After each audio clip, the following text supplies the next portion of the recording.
Salinger. The winter air is crisp and cold in your lungs. You breathe the scent of the pine, the smoke of the campfire, the remnants, the lingering aroma of Peach's breakfast cooking. For a moment, all the world seems still around you. Bits of snow between you and the creature hanging in the air. This new hammer is heavy in your hands, but you're strong.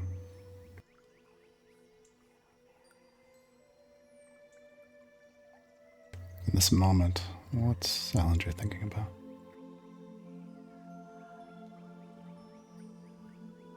Is this a flashback to before where we left off? And this is the present, just dilated moment.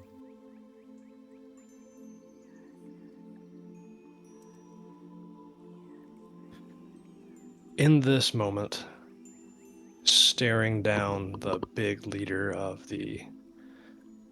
what he now understands is an Aranakis, not what he remembers from a children's story. He is thinking about the last time he told that story, looking at this thing in front of him.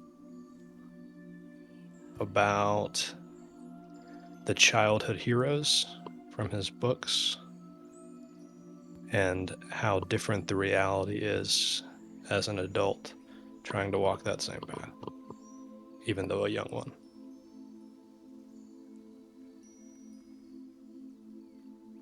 Although this is just a moment frozen, you're aware of the others around you. If Salinger was to glance to the side to see Peach, what does she look like right now?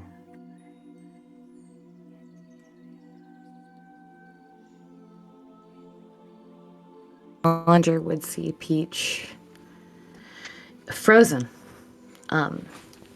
standing, not frightened particularly, but frozen in a determined moment. Hand at her hip, but her gun is not cocked, and she's looking directly at him. She's got her eyes on Salinger, but she's already given her blessing, her last bardic inspiration, breaking the rules as she always has to do a little bit for him. And she kind of just nods to him.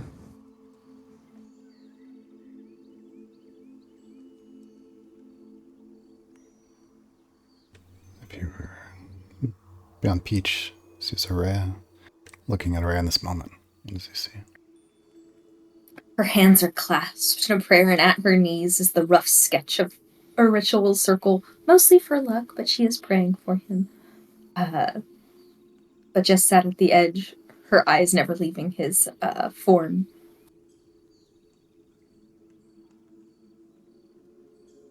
Not too far away is Kabeth.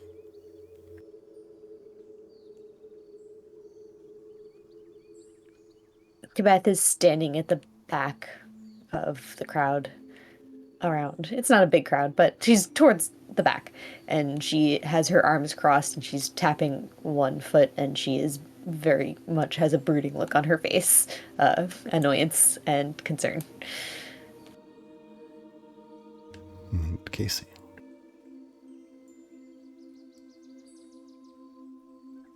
Casey is kind of lounging back against one of the larger rocks. His shirt is fallen open as wind kind of blows through his hair and little embers come off of it. His shadow is cast long down the side of that rock, but it moves in the firelight from the campfire, but not in the way that it should. If you look closely enough, it's moving a little more serpentine, a little slower than it should be. But he's got his hands back and he's just kind of grinning at the two of them as they are about to begin.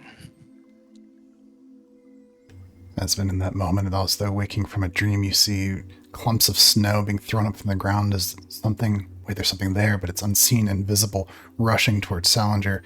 In that extended moment, as this thing charges towards your friend, vestigial memories of, did something happen? Wait, did you imagine that, or did that happen? If everyone would give Esmond a glimpse of the things that he might have missed.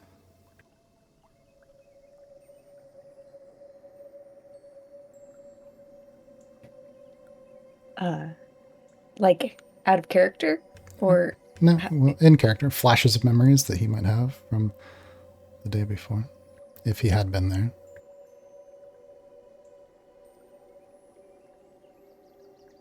You see a moment of Peach frying some eggs over an open fire. You can smell it. It's strong.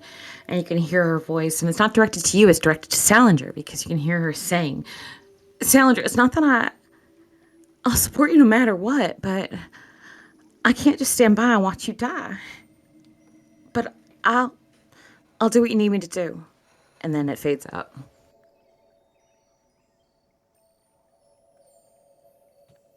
you see our camp surrounded by Arnakis, and Kebeth has her hands kind of up. She's, was laying on the ground sleeping, and you see her recognize Muna, and she just excitedly waves towards Muna.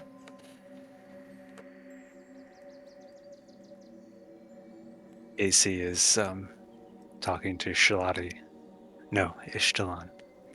If you look closer, he's not going to lose. He's not going to lose. If he does, though, I'm going to respect that.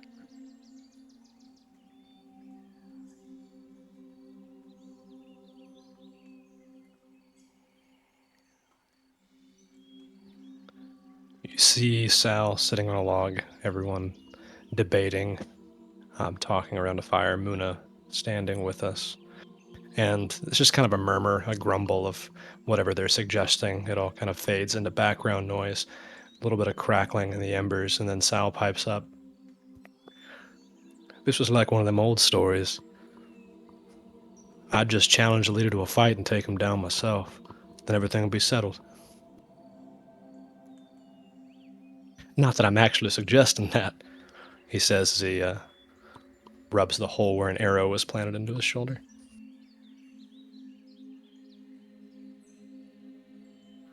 Araya, while hands on his shoulder, healing that, says, "No, wait, maybe that could actually work."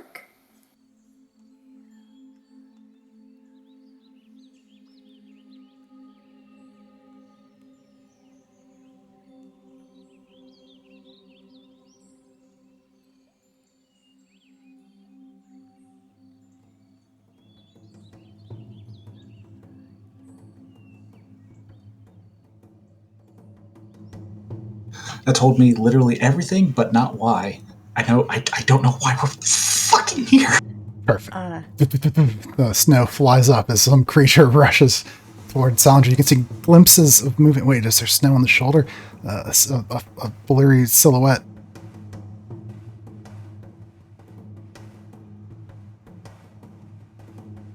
Salinger, you almost feel the air shift.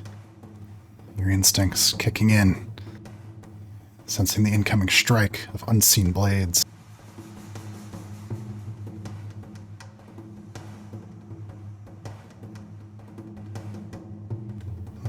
And I can remember, did you recklessly attack on your last attack? Do you happen to remember? Oh, yeah.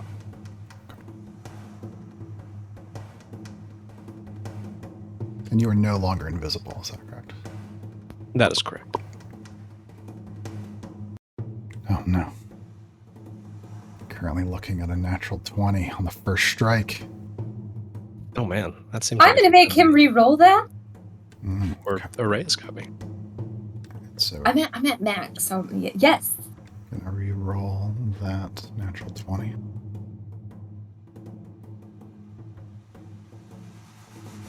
Ooh, alright. So the highest roll there was a 13. Does a 13 hit your armor class?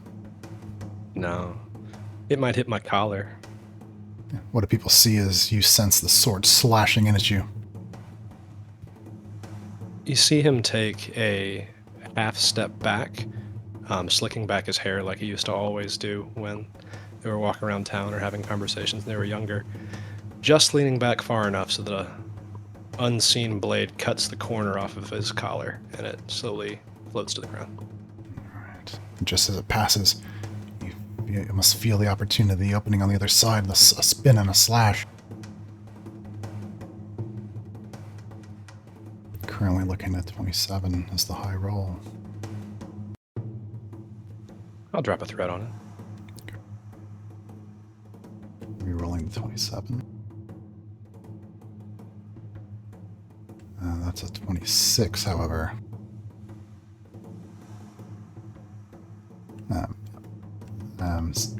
You feel the sting as a cut opens up. You take 14 slashing damage and 1 point of poison damage. You must make a DC 14 Constitution saving throw. Oof. A +8 and I rolled a 10. I'm going to make you re-roll that.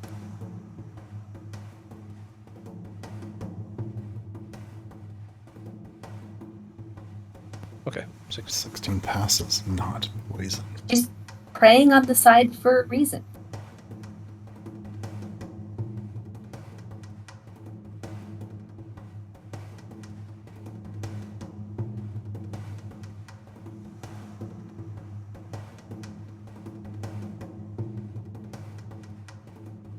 And there's some quick steps on the ground, and the creature moves off to the side. Wait. Shit, where is it?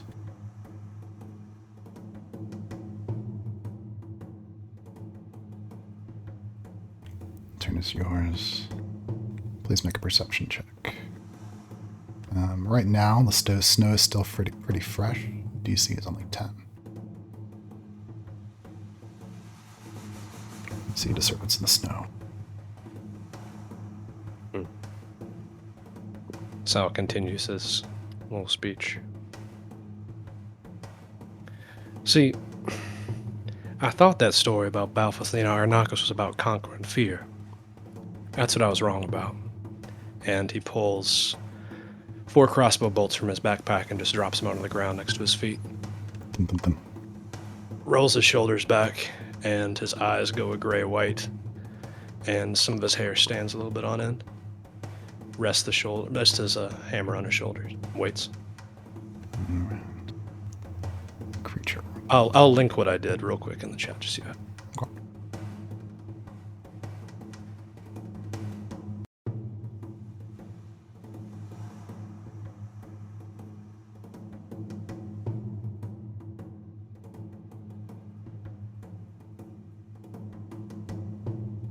Ooh. Oh.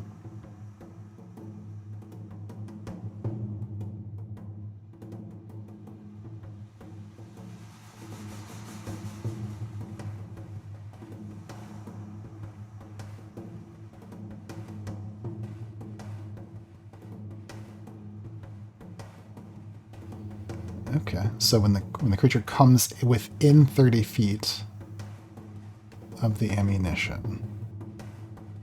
Interesting. So I think when the creature essentially begins its turn there, that would probably, yeah. That'd be my thinking. Or I would have taken a 5-foot step back if I saw where the snow ended, just to make sure that Okay. it would activate. Well, it definitely will. Interesting.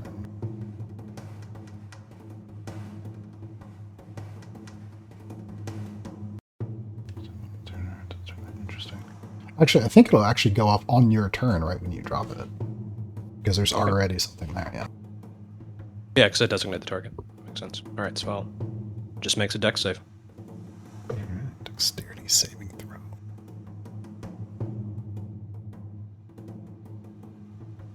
It's a 24. And bolt flies up out of the ground past it. Plinks into a tree or something nearby.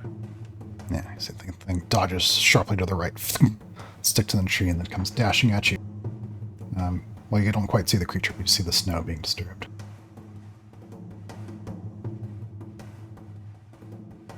Comes in for a slash. currently looking at a 21.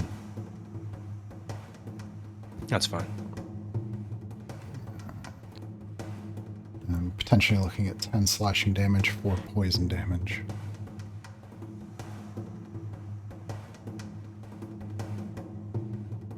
Guess that's gonna go. I'm raging. That was the bonus action that I used, so it'll be half on the slash. Alright. Second attack comes in. This time looking at a 29. 10 slashing damage. Has it been 10 every time? It has been very consistent, yes. Okay, it is actually rolling it though. Yeah, and just coincidental, I guess. 26%. Just very good at rolling. Yeah, no, I'm okay with both of those sticking. So that'd be 10 total slashing damage from the two, plus the poison, and then I have to make con saves for each. Yes, well, just the first one. Yeah, ultimately, yes.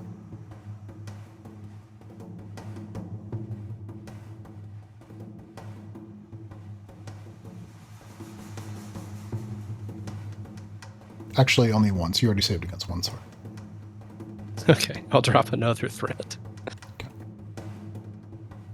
The arena There we Peach go. falls to a knee but does not take any action. She just kind of collapses a little. Alright, so you have resisted poison from both the swords. You no longer have to make those saving throws. But I hit you with both attacks, right? Oh, Yeah, what were you saying, Kabeth? Just gonna interject a little bit to have Kabeth stand behind Peach and put her hand on Peach's shoulder.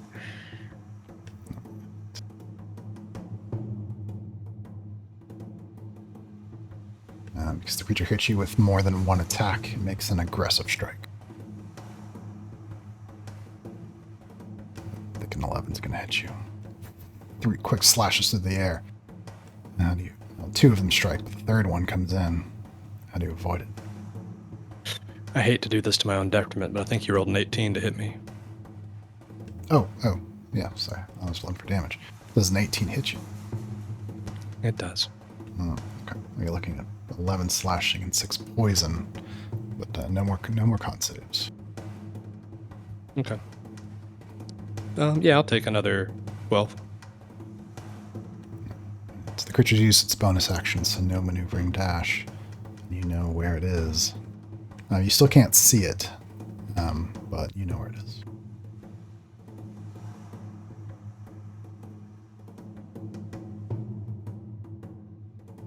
All right. Sal drops the hammer, holding the handle still, behind his back, looking at where he knows the creature should be. See, it's the part where Balthus was walking backwards with him the whole time, never taking his eyes off. It wasn't about fear. It wasn't about fighting or conquering it. And then he is going to attack twice. With Reckless, so I can get rid of the disadvantage from invisibility. Yes, that would make it an even regular roll.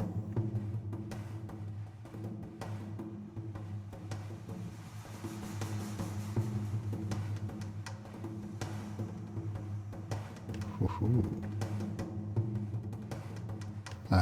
The 28 definitely hits. Cool, so that does 18 then. Does the 14 hit? 14 does not hit. You swing down and the creature's just barely, potentially bit it. I'm going to use the third thread. I really need to wallop him this round. Alright. Before, actually, let's resolve the first attack first, actually. Okay. So we're not going to count that 14 yet. Are those rolls for one attack or 2 attacks? Each one is it's 2 attacks. Yeah, it was my attack action, so I took both at once. Okay, let's just resolve the first one, though. Because the creature is invisible, you might drop the invisibility on the first one and not be disadvantaged. Okay. Then I'd get an advantage in the second. Got it. Then I'm going to make... Okay, creature maintains concentration. So the 14 is potentially missing, but you said you might want to use a thread on it? Yeah. Oh, I missed worse. Oh, no. Yeah, you swing in, and there's a splash of snow, and the creature's not there. At the edge of the battle, you see the hunters, weapons in hand. You can see their eyes, large, slitted pupils, watching the fight. What are each of you doing? Beth leans down to Peach and whispers in her ear, "Remember, we can't interfere." I know. Peach kind of falls down onto both knees now, but she's leaning back against Kibeth. I know. I'm not gonna do anything. I just can't stand up anymore. I don't know why. I just can't stand up anymore.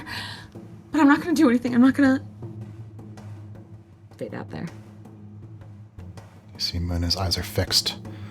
You know her well enough. Is she nervous? What's Esmond doing? Can I cast a spell? You can do anything you'd like to.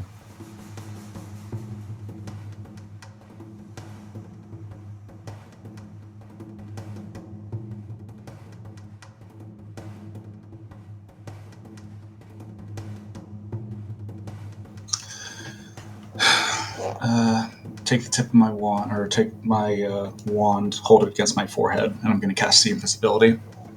Okay. As you begin to move, anyone who's around can make an Arcana check. DC 12.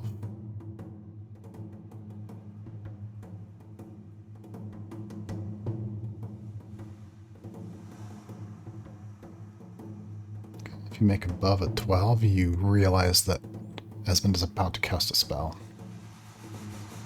You see Kibeth waiting. No.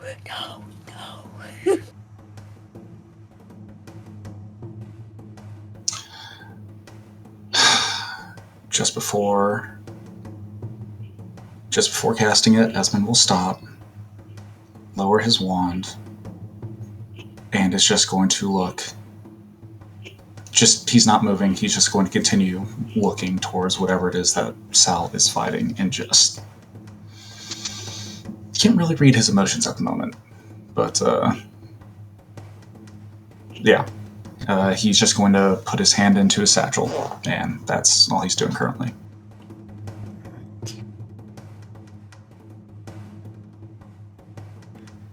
Kibeth, you gain an inspiration. AC smacks the nearby Aranakis on the shoulder. Guy's doing well. Yeah. And then he notices Ez over there. Their guy's doing well. The hunter kind of shoulders thrown, you smack him and looks at you. And sort of smile spreads across his face. You see his tongue flick out. He slaps you on the shoulder. Looks back at the fight.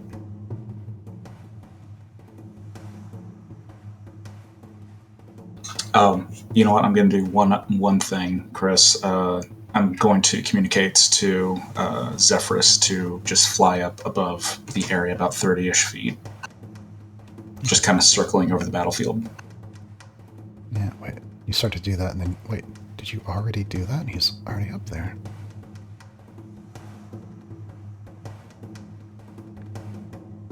Let's see. So, Salinger, your turn is concluded, right? Yeah. Yeah. The thing in front of you glimmers a bit, spins. You can feel an attack swinging in.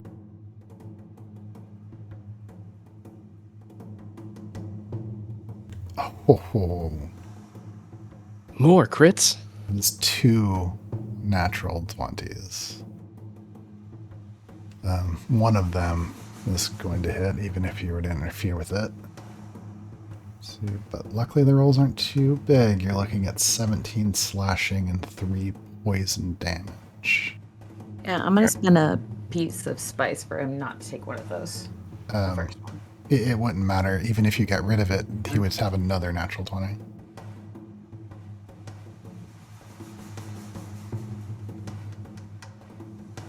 You hear Yutukayo. It spins around for a second attack. Oh. I think this 13's not going to hit you. Yeah. He echoes back in a similar tone, but just laughter. gruff laughter back at him. On the dodge, there's a grunt when he gets cut. The 13 should be advantage, though. Dang. Oh, For your honor, Sal. Appreciate that. Good looking out. Still evaded. Only a 14.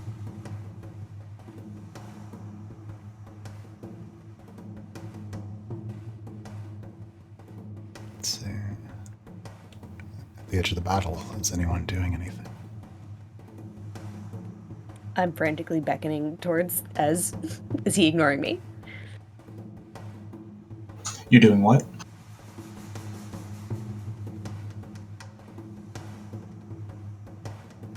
Peach is curled up at Kabeth's feet with her hands over her face, eyes wide, totally silent though.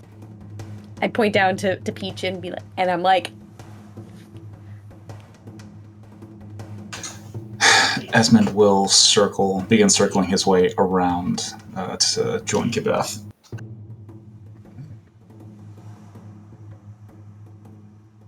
I lean over and say, I was totally against this, but they've been eating people, and we have to stop them from eating people, and the only way to do that is for Sal to defeat this guy in 1-to-1 combat, and it's to the death.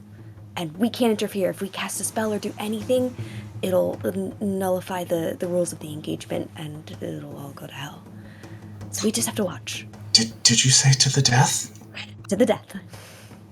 I didn't say to the death. Nobody said to the death. I didn't say to the death. I told Salinger I didn't say to the death. I patted Peach on the head. That's their rules, not ours.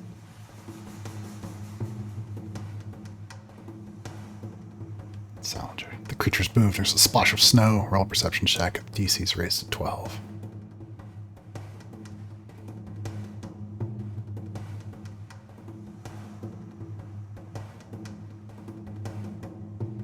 Easy. You're able to track his movements through the snow, but the snow is getting more disturbed as you fight.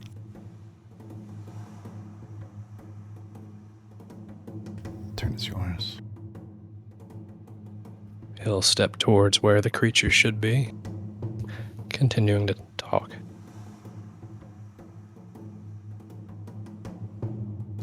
So you can't really conquer fear. It doesn't really go away.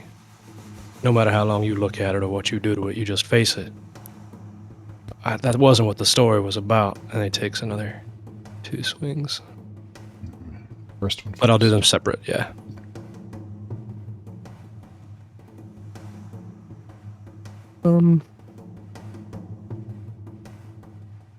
I guess I'll go reckless one more time since I'm not bloody dead.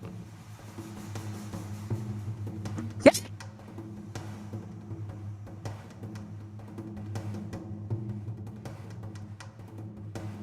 So that'd be a 19 to hit and 12 damage.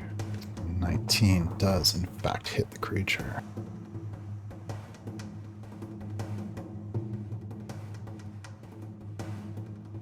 Constitution saving throw for invisibility.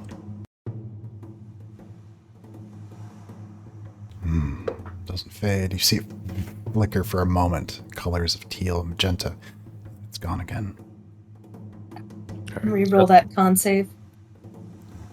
Reroll. Even better. Alright, so on the downswing, hitting some scales, seeing a shimmer, the Might of Brunhilde smashes into the snow, kicking it up in like a plume, and then he'll swing it back up at an arc.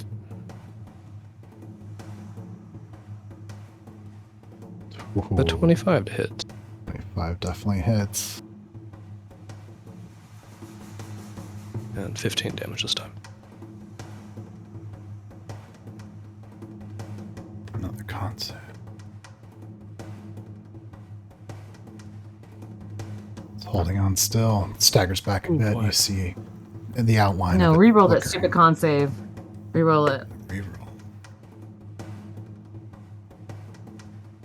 Oh.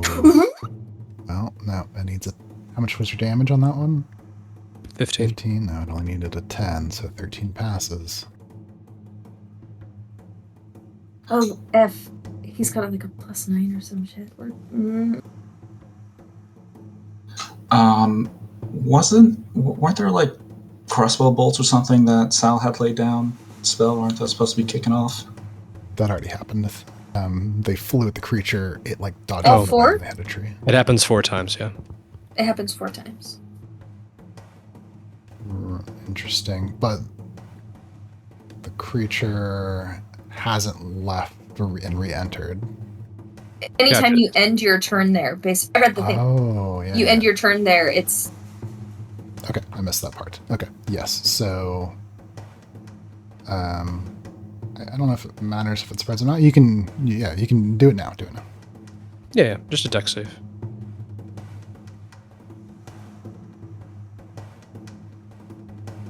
That's a good roll.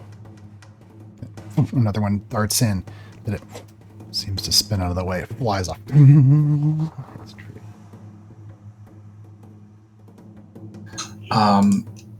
Before the creature's turn begins, Esmond's just going to stare straight ahead, looking at Sal, and his eyes are going to flash silver for the briefest moment. And I'm going to imbue Sal with whatever this ability is. Do a disadvantaged Arcana roll for the creature. Ooh. Esmond, make a sleight of hand roll, please. Oh, wait, no. One of those is a 10. 23. Okay, yeah, no, you're good. Alright, so Sal, for this round, you have +2 AC and an extra reaction, and 10 extra feet of movement. Cool.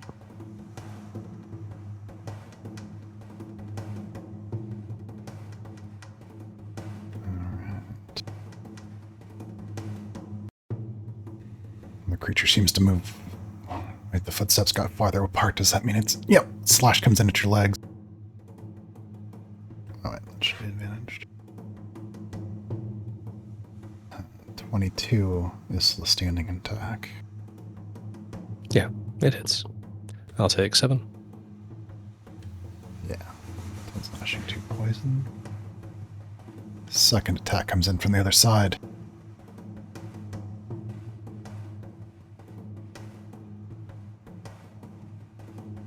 Let's re-roll the 29. That'll be my 4th thread used.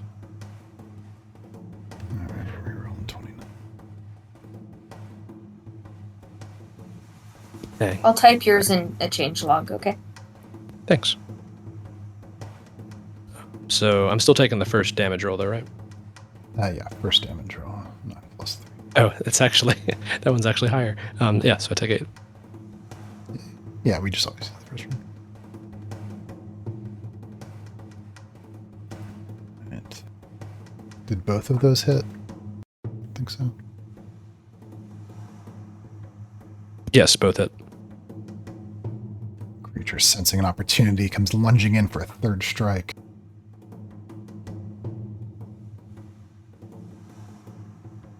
Oh, wait, is 17 gonna hit you? No, not thanks to unbeknownst to Sal, a little bit of help. As that sword comes in, when you get away. I think he starts to dodge back and realizes it's still about to hit his arm, and then right as it's about to slash him, it's almost like it gets pushed like a half an inch, and he's a little confused by that, but relieved. Cuts through the air. Wait, that should have hit you. Why didn't it? Casey stands up on a rock. Your leader make a habit of fighting while invisible? Come on, show yourself and face him. There's a round of laughter from the Arnarchus folk. And then a bit of chattering in their strange language. Seems like a bit of a coward. And he says coward again in Draconic and Abyssal. Rumbles deep through the ground. Muna kind of frowns a little bit, and you almost see the change in her feathers. Is she upset? She kind of murmurs in her breath. They say your kind only hide in meat.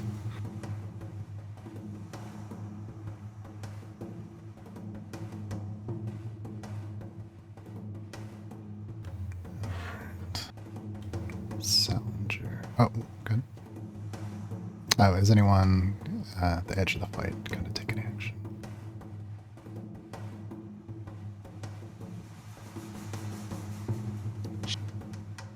I'm trying to parse what she said. Yeah, I actually disconnected for a second by accident. Can you repeat what she said, Chris? Yeah, she said she kind of muttered under her breath, and she says, "They say your kind hide in meat."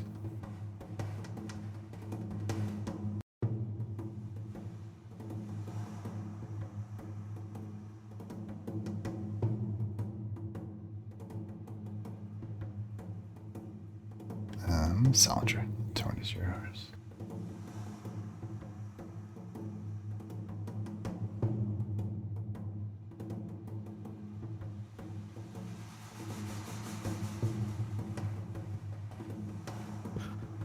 So I think what it was really about isn't the child version conquering fear, being afraid. Last time I told that story to children, well, that's still something I have to make up for, and he takes another swing.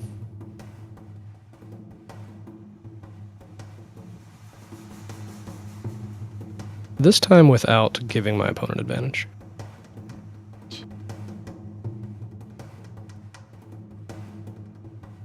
Does a 15 get him? 15, the swing comes in.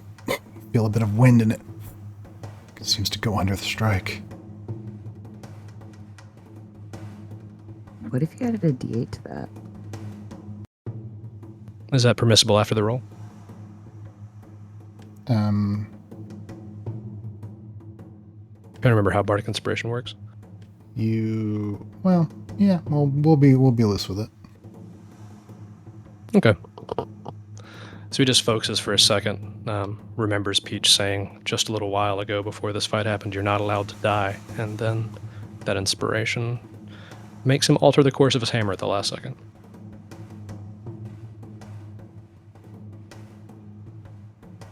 All right, let's make another Turning that into a 20.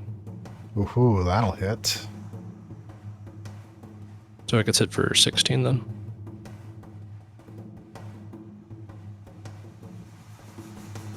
Right. Constitution saving throw.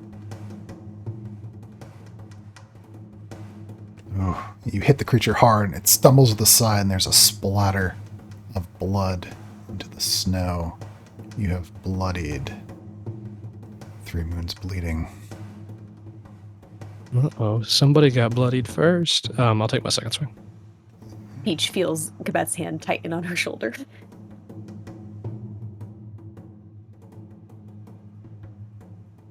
Knowing my luck after I've said that out of character, he's got some bloodied effect that's going to make him terrifying. There's a murmur that goes through the Aranakis folk. Looks like a 14 missed because I didn't go reckless, but I'll use my 5th thread to try and make this one hit. Alright, roll it again.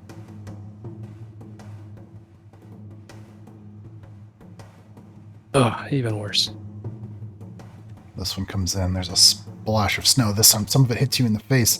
And as you swing through, where did you go?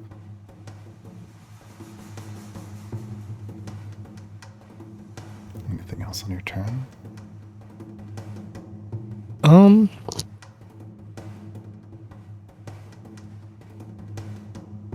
No, not this turn. Anything from anyone at the edge of the battle? I've gone invisible again. Mm-hmm. From like down by Kabeth's knees. Well, Peach just goes, oh, sorry to interrupt you. It's been invisible, a single invisibility the entire time. You're just getting glimpses of it when he hits him. Peach will say kind of from down by Kabeth's knees, but not very loud, but enough that folks around her could hear. It's not fair. I can't even see him. That's not even fair. I can't see him. Honorable my ass.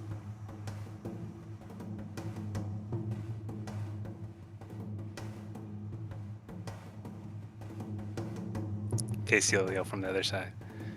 Bit harder to hide when you're dripping blood, huh? See the creature. You sense it. There's a splash of snow. You sense it spin, but it's not striking with the swords. Is this something new? Can we have a crossbow bolt fire at him simultaneously at the start of his turn? Yes.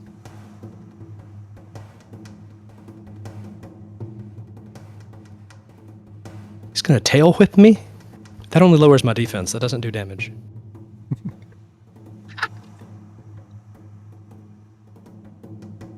Uh, 19 passes. This tail boom, hits you at the hip. You need to make a DC 15 Constitution saving throw or moved.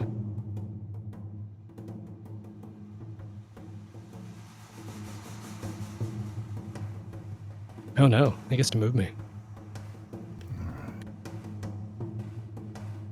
I'm gonna make you reroll that.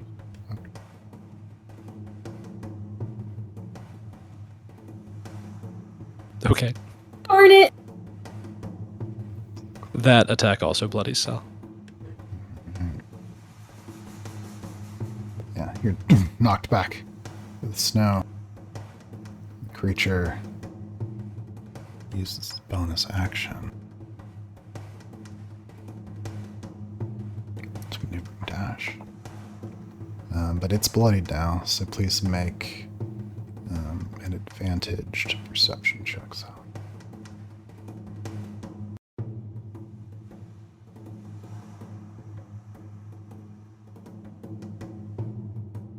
14's not great. Oof. Yeah, wait, there's blood in the snow. Wait, no, is that old leaves? Crap, you lost sight of it.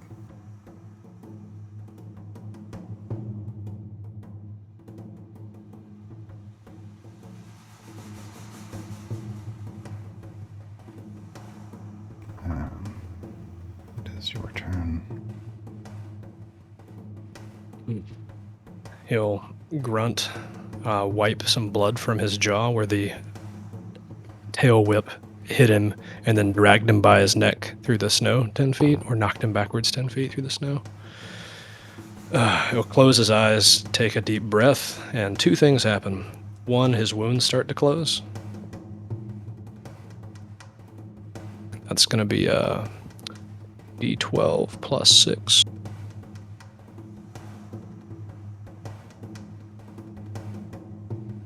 So 16 hit points back. Nice. And then he's going to make that shield appear with the gauntlet in his other hand. He just kind of shakes and flexes his fingers. And that's the whole round. So what he did to make that hit point roll happen is the dodge action. And then he's getting bonus AC from the shield. Nice. And I'm not blooded anymore. Anything else on your turn? Oh, he does have to say a few words. So yeah, I think I know now, after some of the things we've been through, that it's just about meeting whoever you face where they are, not defeating them, not changing them. And then he's going to turn in the direction he knows the creature went into, even though he's lost it, and says, "So face me already."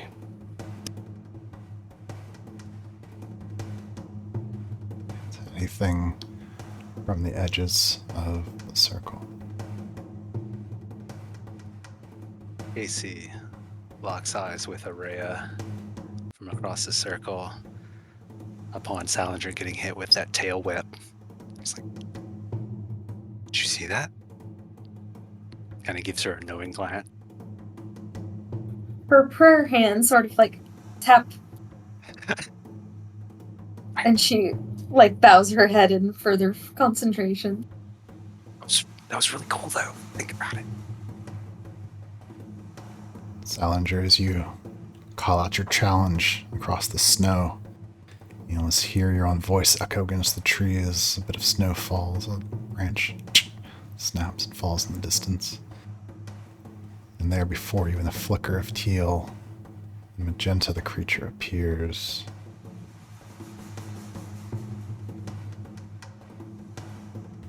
Invisibility gone. Blood drips down from its wounds. A big, toothy grin moves across its face. Now that it's bloodied, the creature uses a bonus action to rage.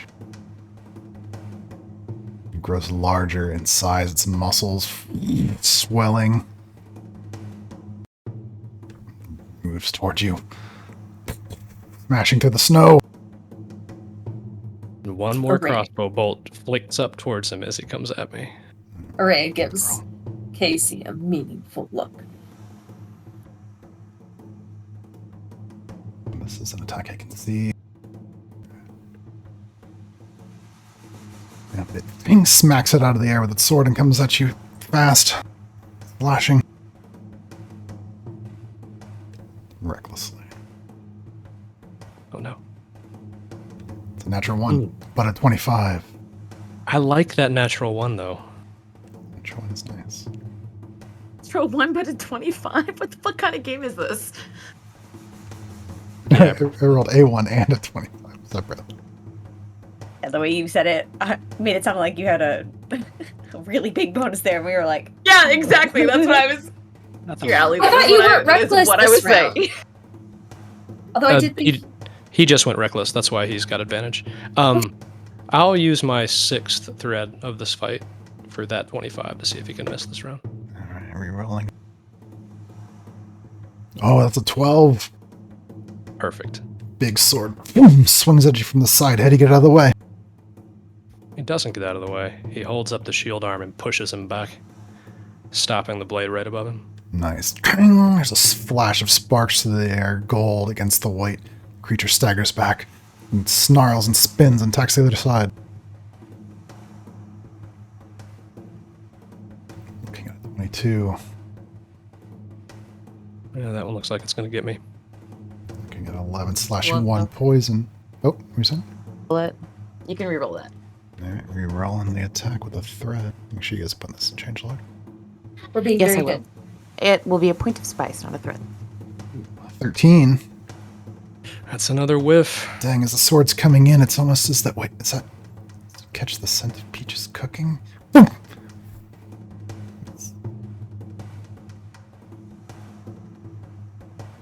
On the end of a little dance move to get out of the way of that low slash, Sal will swing the hammer right towards the midsection of this creature in a lateral arc going around his waist. Attack. No need to be reckless this time. I've already got advantage.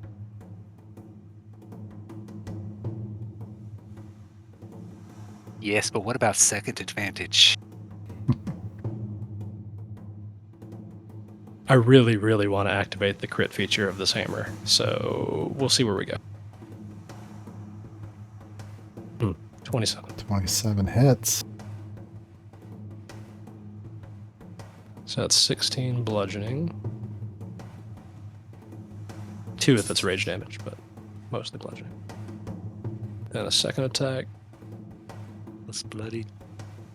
Yeah, plus bloodied. Oh yeah, plus bloodied, I forgot. What's your Some of level? us are bloodied here in this fight. I am level 10 total. Plus 5, alright. Boom! You hit the creature, staggers back even more blood, splatters into the snow. There's a feral look on his face.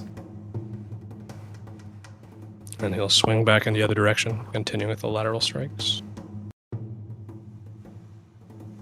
Okay. I'm gonna make you re-roll that.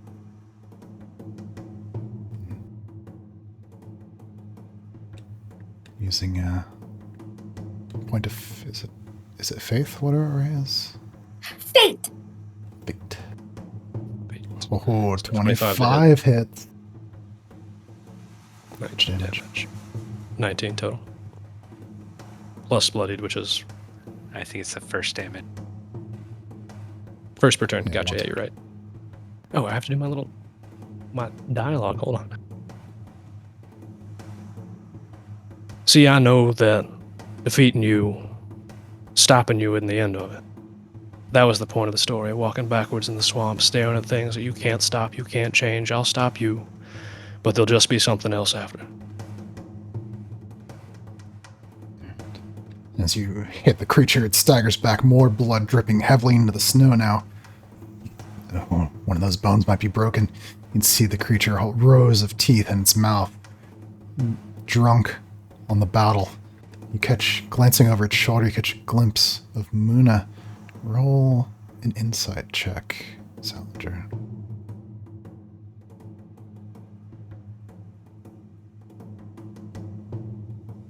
I see nothing.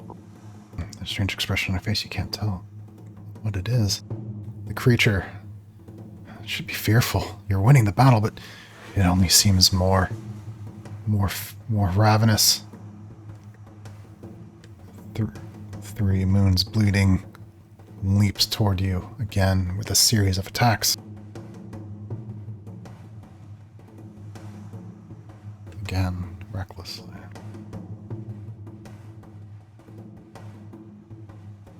Looking at a 20. 20 will hit. Looking at 11 slashing, 5 poison.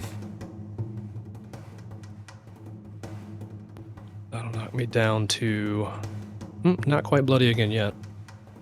Second attack comes in.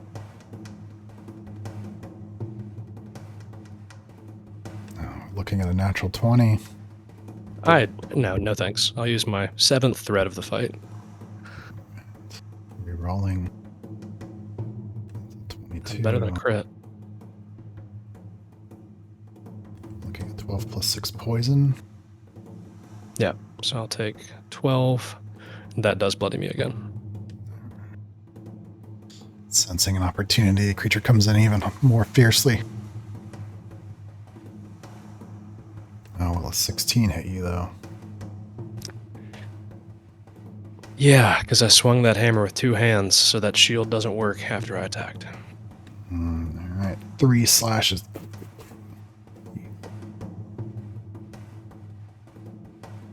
Were you bloodied on that third attack? I was, so I'll take the bonus damage. Yeah, an additional 5. And you see Salinger's blood now mixing with the creatures in the snow.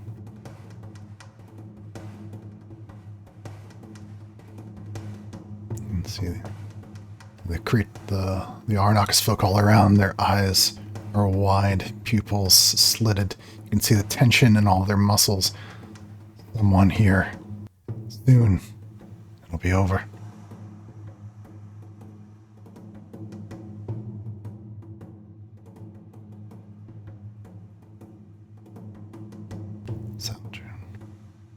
Did I have one last crossbow bolt? Should have gone 4. I think I did 4 though. I counted 4. Yeah. Okay, just making sure.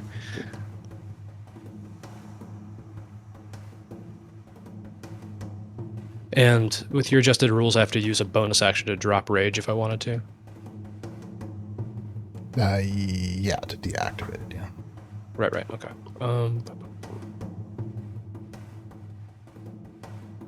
Okay. Sal is going to swing twice while saying, "You know I can't let you win this fight. Wouldn't be right.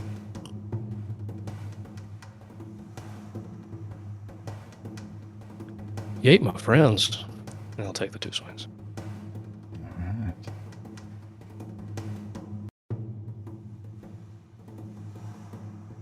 This time he'll be reckless. Okay. With advantage. So is that second advantage? It should be, but I didn't give that to the creature when it should have had both. So we'll just keep okay. Then, well, yeah, I just won't do the thing at all then, and we'll just do regular advantage. Okay. Ooh, that'll hit. 28. So close. All right, so 15.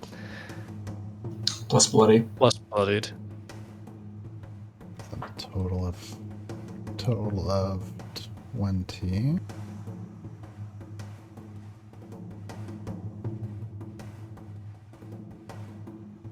And then, oh, I didn't advantage that. Let me see if it becomes a crit.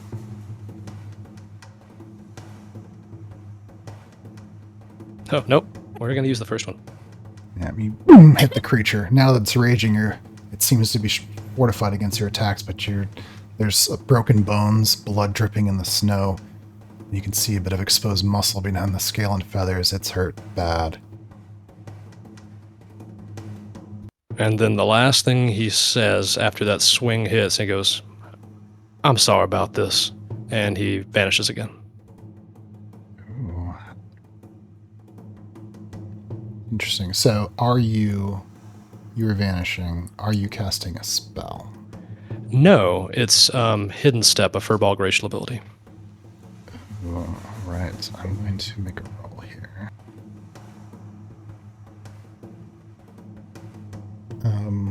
Let's see. What is...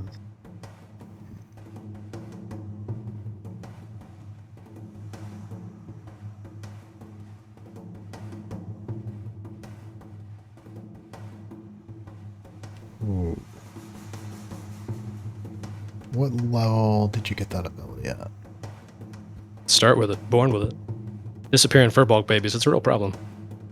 All right. Yeah, as you begin to fade, there's a lack of expression on the creature's face. And uses its reaction to slash out at you. Whoa. Yeah, normally that would be a spell, but I think it's close enough to be fun. Okay. Fortunately, that misses. Oh no, that was its Arcana. Oh. Oh no. Can we... Those could be the attacks, though, like if you want. Looking at a 29.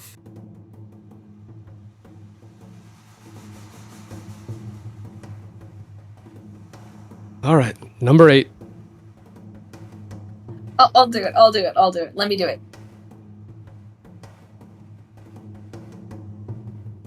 Rolling again. Sal is still at 7. I'm at 6. Sorry, total used in the. Well, it's a 28 though. First damage. Supposed to happen. 10 slashing plus 5 poison plus 5 blooded. The bloodied goes on the slashing. Gotcha. So that means 15 divided by 2 is 8 plus 5, so 13.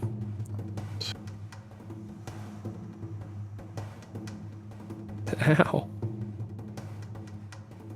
You can see there's blood pooling at the feet of the creature. Its stance is wide, blades both in hand. It circles you a bit to the side, eyes fixed on you. You've seen creatures like this before in the wild. They'll fight to the end. They'll die with that grin on their face.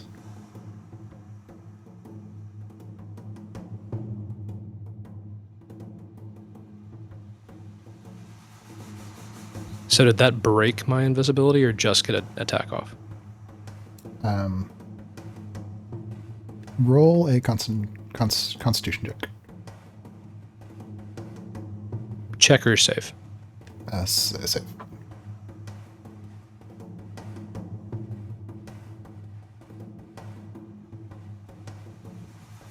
Ooh, yeah. Now you vanish.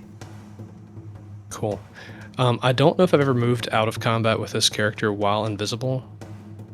Would I need to do like an intelligence check or something to know if he would expect an attack of opportunity to happen? No, I think those concepts of battle are intuitive. Okay. I just don't think he'd know it'd be hard to hit him. So yeah, he'll step out. As you step away, the creature will certainly make attack of opportunity, but disadvantage because I can't see you.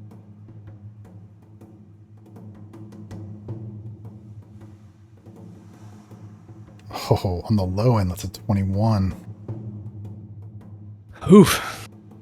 Catches you right across the back of the thigh. 12 slashing, 6 poison. Well, 17 slashing, 6 poison, counting blooded. Okay.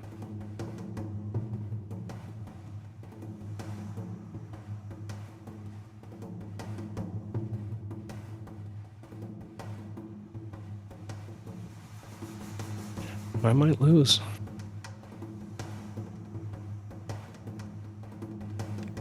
It's your turn. You're not gonna lose, Salinger. Salinger say Damn. that out loud? Did Salinger say that out loud? No, he thought it. All I do for okay. the He rest of this said it. round is bleed.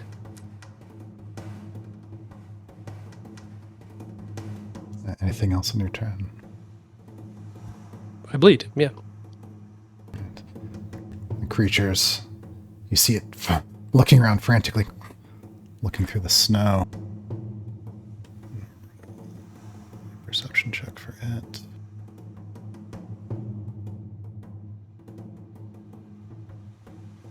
It has advantage now that you're bloodied. You see its eyes follow there and then towards you, but it seems to stumble.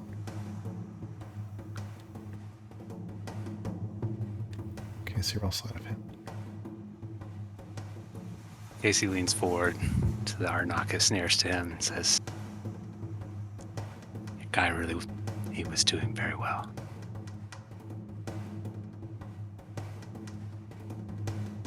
You gave your word. You don't know nothing. The creature slashes in toward you, but you must have hurt his leg. It staggers a bit, the attack skirting wide. Disadvantaged. Well, reckless from regular, so regular attack. Oh, 23. Re-roll that. Re-rolling it. 17. Barely misses. Ooh. Tell us what it looks like as this bat attack barely misses you in the final moments.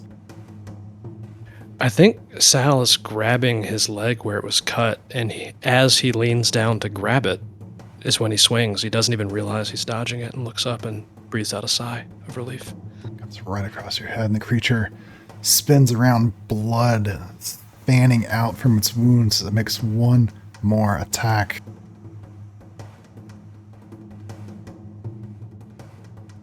Disadvantaged, reckless, not advantaged. It's a 14. The 14 does not hit you. True.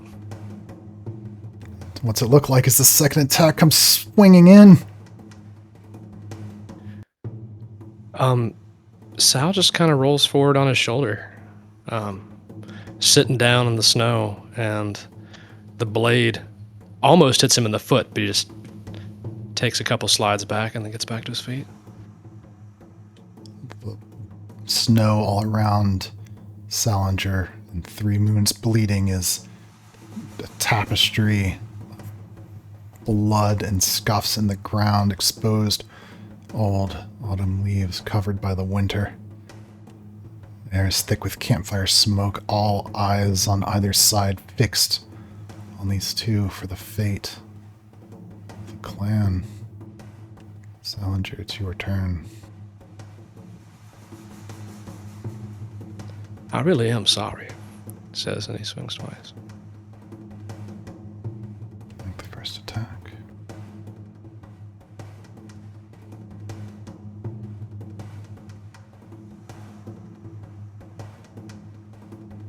Oh, 23 will hit.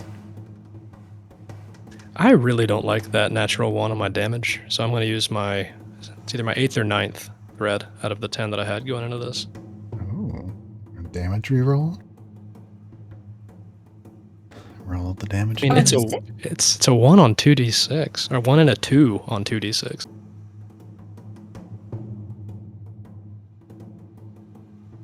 Much better. So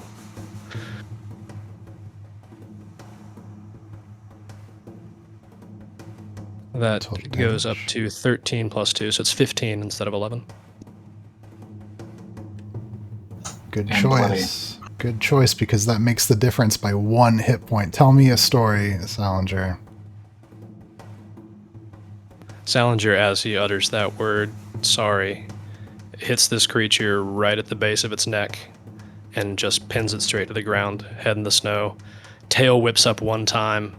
He kicks it to the side and pins it to make sure it doesn't lash out at him. And stops. Lets the hammer go. And it falls right next to him. Still resting on the creature's head. Blood is still pouring out in the snow from the creature's still beating heart for a moment more. All of the Arnakis folk at the edges of the battle, wide-eyed, still as stones. Disbelief. The tail squirms on the ground, fingers still curl, despite the creature being dead. And the blood stops flowing. You realize, without a doubt, you've won.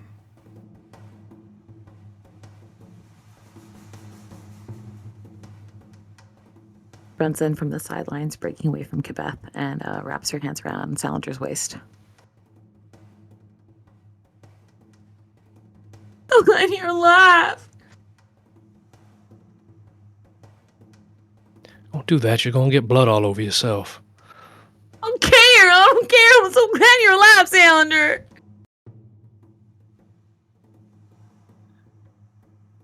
Casey kind of definitely runs up onto the nearest high rock and just howls into the air in victory celebrations. His magma lines are bright and his hair is wild with fire. He's just... What does Araya do? Who am I nearest to? Lizard man. Yep, yeah. She sort of looks a bit green-blue for a moment, knowing now the next step. Sal has to eat something. And she'll approach Sal and the dead lizard man. Kibeth. Sal, there's more. There's one more thing to this ritual. I did not forget. Can I help you? I at least... There are some herbs that'll just make it a... There too, kind of gently sobbing against Salinger's stomach. Just say, make it at least not taste disgusting. Yeah, that. All right, respectfully, both of you. I said not to interfere. And I didn't. This is not interfering. You're done. It's not done yet. Both of you take a step back outside the circle, and we gotta finish what I started. She obediently steps back. She'll take a step back. Like hands on a ritual knife, but, she'll offer that at least to Sal. I'm gonna raise her hand. Not done. I know, Mona.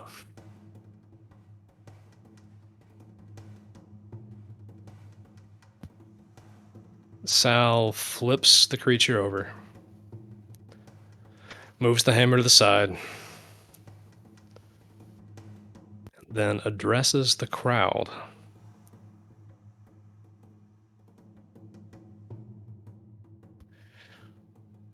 I know all of you were expecting a very specific ending to this conflict. I know that tradition should be upheld and agreements should be honored. I also know, as a student of history, including the history of Lux, that it is in defeat that histories change and in victory that the new rules are made. And as the winner of this conflict, my first act, he says as he sets the hammer on the creature's chest gently,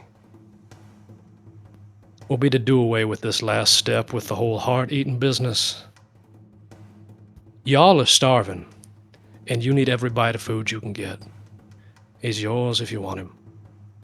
And he points to the body.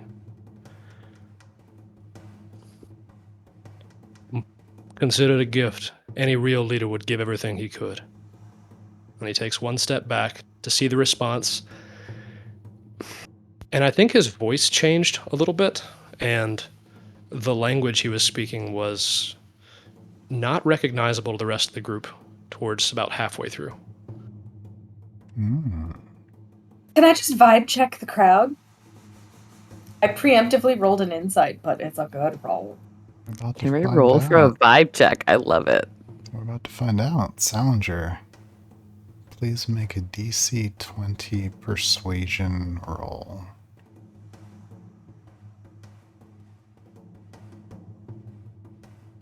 I wouldn't call this my best thing. Some of us. I wouldn't call it my worst either. A 20. Oh my God, Sal, I'm so proud. You see that the eyes of all of the Oranakus folk around go even wider. They look at each other in first confusion, misunderstanding, and they look back at you with awe. 3 Moons Bleeding would have never been so generous with a kill. You see they all rush forward in a gleeful frenzy, descending upon the corpse of their former leader. There's teeth, tail, and claw, and they begin to tear into the creature, blood splattering across the snow as they all begin to feast. Sal's going to stand in between that display and particularly Peach and say, I would look away, everyone. Yeah, I'm good. I'm just gonna look right at you, Sal. That's fine.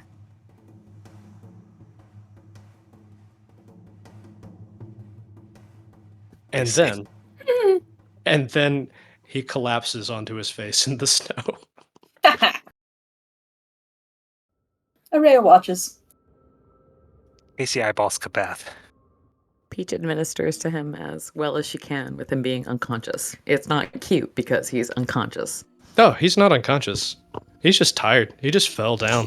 Henceforth, on this day on which Sal gave, and we are thankful, we shall refer to it moving forward as Thanksgiving. That was not in character. I need to stress that so much. In that case, Peach has like Sal's head in her lap and she's like fanning him and stuff and being like, "It's okay, you did good, you did so good." If he's not unconscious, she is trying to minister him. Yeah, not unconscious, just out of character. He lost a total of 131 hit points that fight. Lovely. Gained some back along the way, but woof. Yeah, That was a lot. that's a Peach, beast. maybe go ahead I don't and feed think him a potion of greater healing while she's there. Part of the ministrations is have a sip of this. You should name this meal, and you should name it Salisbury steak. Well, that would have been what Sal would have been named if they ate him. Oh, Very yeah. different. This is 3 moon pies. Yes. It's perfect. It's so southern. The campfires dance in the winter air, embers and smoke curling upward. In the background, the Arnakas folk feast upon the corpse of 3 Moons Bleeding. Salinger's won. The tribe is free of the rule of the largest of the Arnakas folk. Fallen under Salinger's leadership. As the creatures feast, Pretty Eyed Girl does not join in. She still has her cup of tea and saucer. Sips.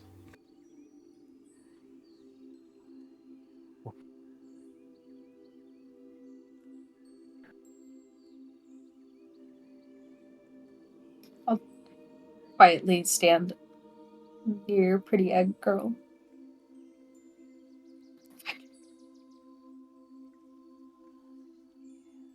Is she just being, like, polite and we don't eat our own?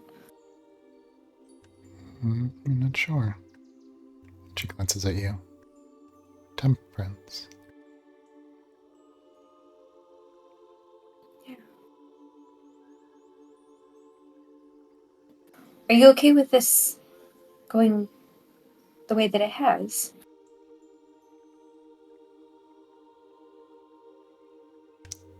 Way of tribe. Freya nods.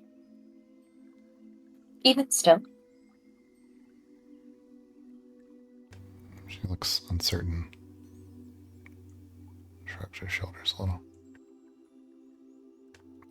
Don't know. New. Pretty egg girl new.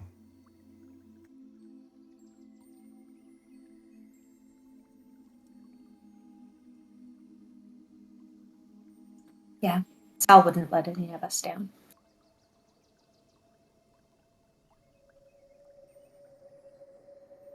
She offers pretty egg girl a rather squished bread roll. Pretty egg girl does eat carbs, though, right? I would remember that, right? She takes it and sniffs it. Everybody likes carbs. Everybody likes carbs, that's true.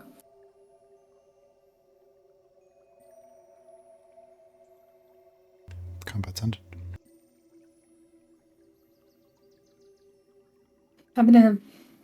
If Sal needs some healing, I've got some healing for you. I'm doing great. When it seems that they're not, when it seems as if all ritual things have been fulfilled and that they're not going to turn on him and discredit his efforts, she will heal Sal. Peach is there. She can't. Nobody can get Peach more than an inch and a half away from Sal. Where's Doc when you need her? She's letting you all do your various jobs, but she's always there.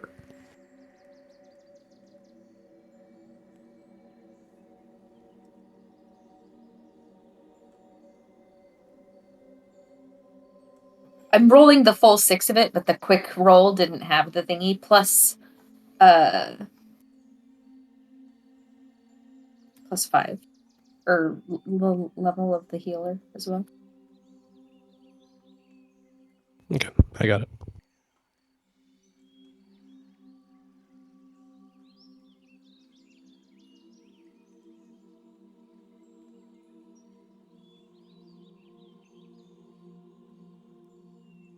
Casey would come up to Sal,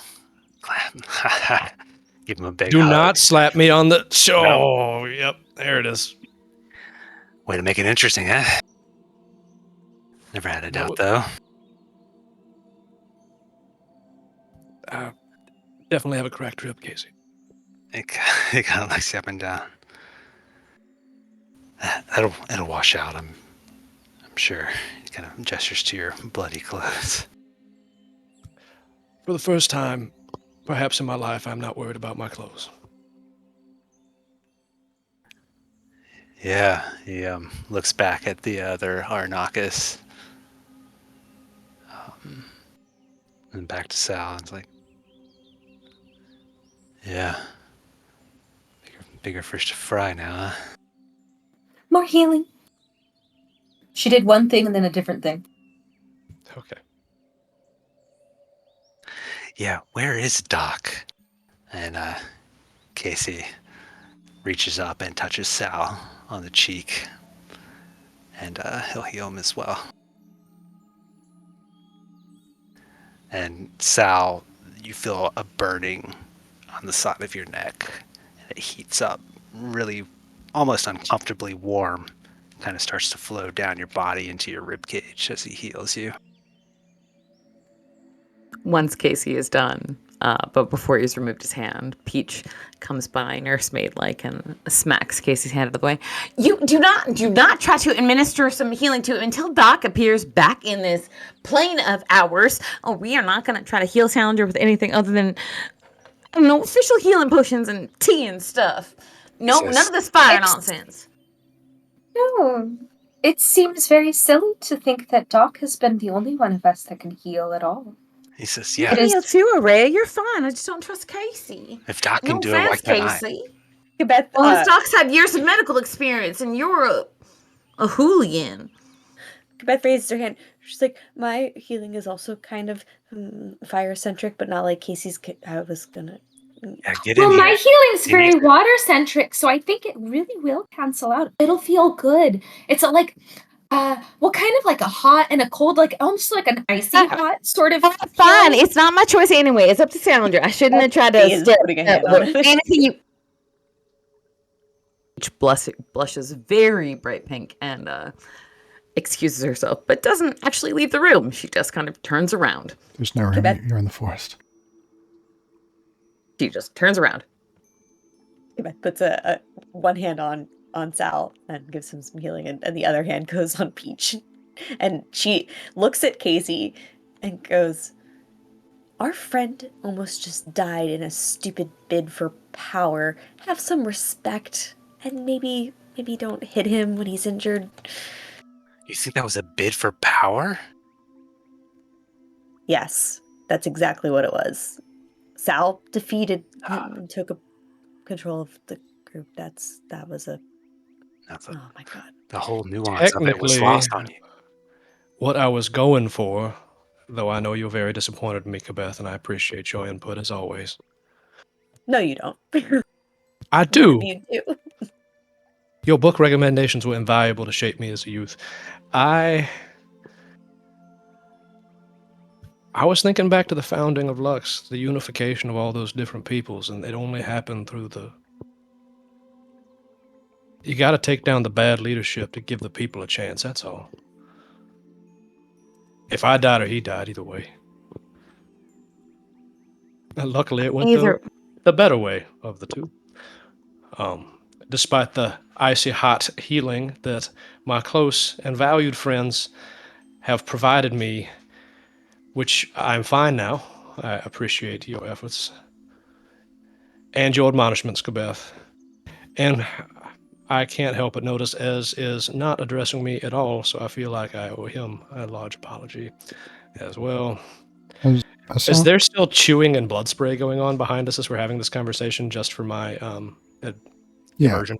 Yeah. It'll take hours for them to eat this giant creature. There's like a tearing of flesh, and one of them, with its mouth, like rips some meat away, and some blood splatters across all of you.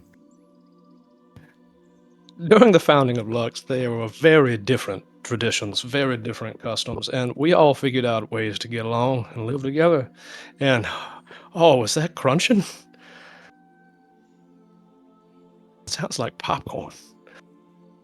Hey, it's not your Sal, and that's all we can hope for. In another version of this story, you're the one who's popcorned everybody, and we're all here weeping instead of hearing your philosophizing based on whatever Luxian history you... Let's not think about that. It didn't happen. Yeah, it's fine. Way more delicious anyways. Casey, I would not eat my friend. Well, we wouldn't have been invited to eat him in the first place. It would just be the one eating the heart, Yeah. You don't want to go out there and eat that Aranaka man? Okay, we No, don't but need to also- participate in any kind of cannibalism or anything. Quebec's stomach rumbles loudly. And she just kind of looks up like, what was that? I have a talk with you all about thinking, feeling persons versus animals. There's a but it's different when it's ritualistic. difference. But the ritual called for great sacrifice. It's symbolic. They needed it. They needed it. The symbolism. I'm sad it had to be anybody, but I'm really glad it wasn't you, Salander. Did you know that if you had come close to falling, I would have not stood by idly, even though I promised you I had my fingers crossed behind my back? I would have stopped her. You would have wished, Casey. It wouldn't have been that way. Honestly, all I could do was put a puddle between me and you wouldn't cross it. So, Puddles don't have any power over me. the water certainly does. She sort of like you see like a glint of fire in her eyes as she she's like, yeah. Back and forth is happening between Casey and Araya. Peach looks up at Salander and she goes, just kind of very quietly, sort of, squeezes his hand and then says, How are you feeling about the fight? I mean, I know we were all there and everything, and we've given you a million different reactions to it, but how are you doing, Sal? Well, my everything hurts, but it went as well as it possibly could have, so... they're not going to eat any more children or elderly on the roads now. So it was worth risking my life. And he looks back at the carnage behind him very briefly. And the loss of one. That said, what are we gonna feed them instead? Anything that other folks eat, all right? We all survive on domesticated animals and hunting wild things, okay? They can live on just the same as we all do and figure it out without killing thinking, feeling persons. Everybody roll nature.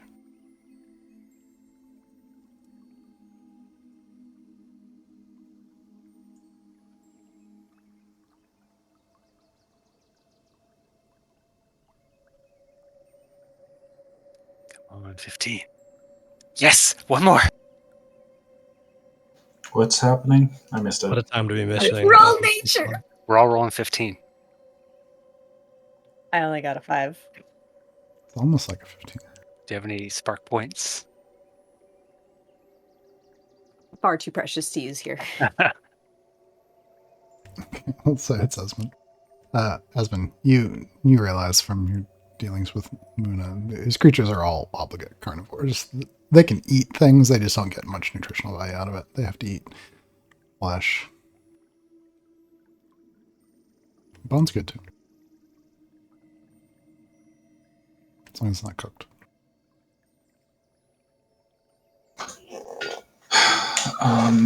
Esmond will kind of pipe up from the back. He's been very quiet this whole time.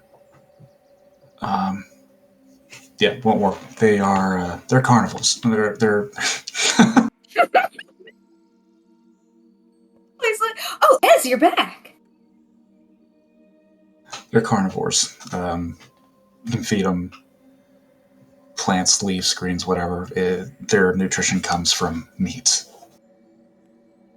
That's fine. No, it's not. There are limited. Plenty- There's a very limited supply of meat in our own area as is. Tell them to hunt animals and things, not persons, though. Surely.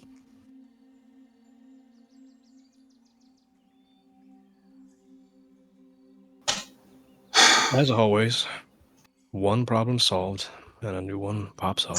The terrace is still open, right? As far as I know.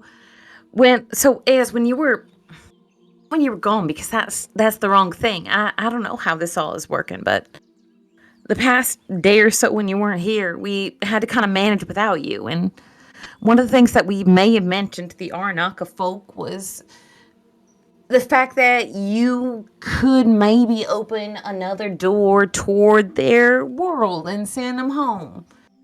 Now, we don't know if that is true or nothing, but I remember near Shep's End, there was that rift, right? The one that Muna came through, the one that we got her egg through, and I don't think we even closed that one. So at least we know that there is an open door somewhere, right? So I guess we're kind of hoping that now that you're back, you could maybe send these folks on their merry way back in their own universe. Unlock that door and all. Yep, I'm on it. And then Esmond will just walk away, just go and sit at a rock.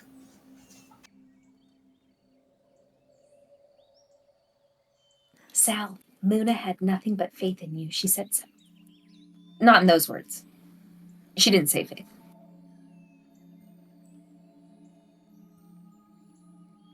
That's mighty kind of her. She's still just sipping a cup of tea off to the side. Yeah, she's sitting on a rock.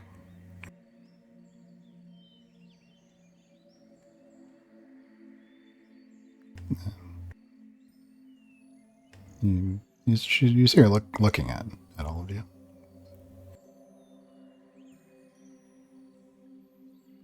How are you doing, honey? So does Peach leave Salinger to move over to? She's still sitting next to Salinger, but if Muna's in the same area, she would call over to her. Yeah, so you shout over towards her. She's kind of sitting apart, but you shout over towards her. She call over to her, not shout. She'd be like, Muna, hey, how you doing, honey? She's looking down into her tea, contemplatively.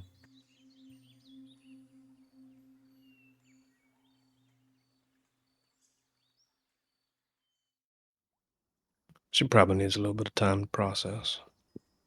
I would.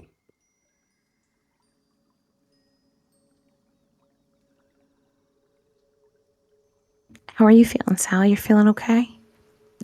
I know this is different than other fights you've had to fight.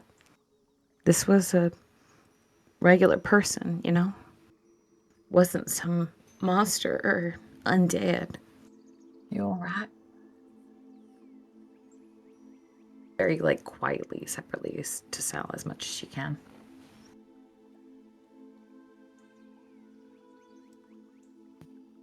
Yeah, I'm fine. I somehow felt more okay, more pure, more right, more righteous even than fighting those undead that didn't have any choice as to what they got reassembled into. At least 3 Moons Bleeding wanted this. I understand that. I truly, truly do. At least in this case, he agreed to fight, and you knew you were fighting to the death for something that was important to him. You're right, this is absolutely right, Sounder. It is different, but no worse.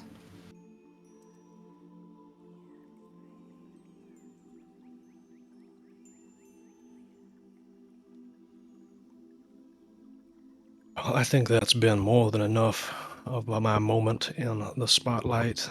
Perhaps we should move on to the... That's so much crunching. Can anything have that many bones? As he starts to walk over towards where our campfire was, and make preparations for us to head towards a tower, where hopefully we'll find the next set of answers. As you all glance back, 3 Moons Bleeding is not really recognizable as the creature Salinger had fought, but it now seems to be something you see animals feasting on. All the Arnakis folk are still there, of course, and it's going to take them a while longer. They seem gleeful, reverent. They're covered in blood, viscera, red smeared all over the ground all around them.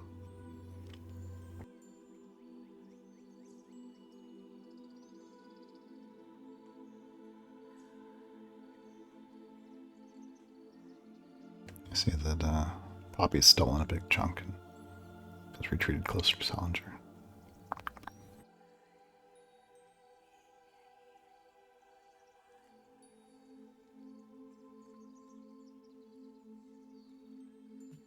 I don't think he can look at her, but he gives her head feathers a ruffle.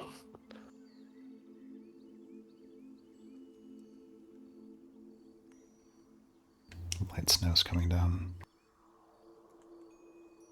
It's daylight again.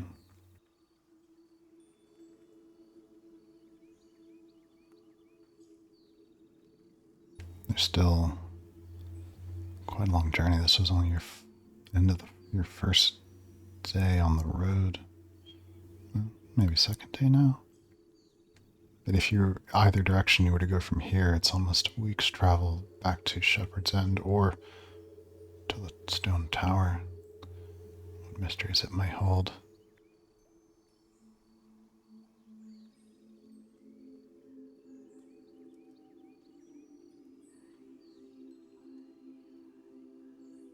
Passing time?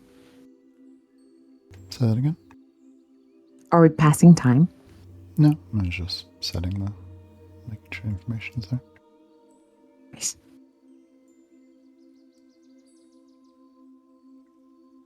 At some point, over the next evening, Peach would approach Salinger and be like, hey, what about this wrapped gift you gave me? But she wouldn't do this immediately following the fight.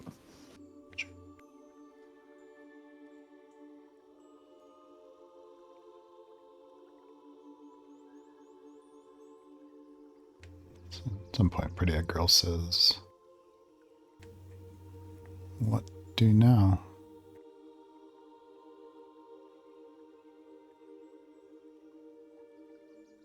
We are on our way to a tower that should hold the tools we need to help get you back towards home. There's a confused sort of look that goes across her face, and she looks at Esmond. She says, "Find Esmond. Found Esmond.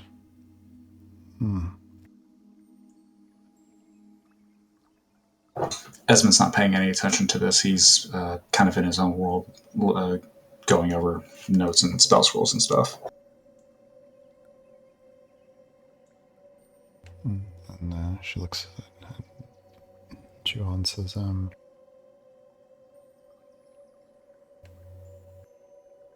"Tribe, go home?"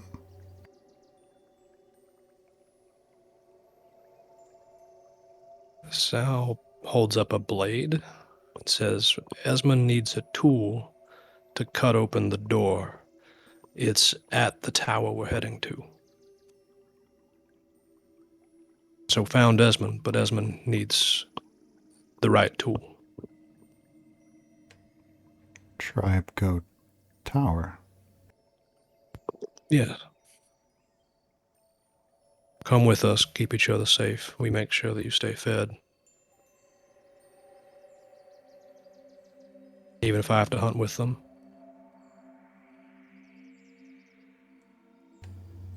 She slowly nods.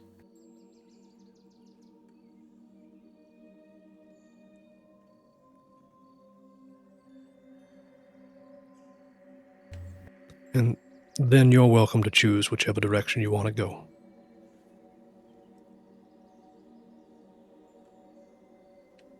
With us or with them, is what I'm saying. She glances towards the Ornakus folk feasting on corpse and then at you. She says,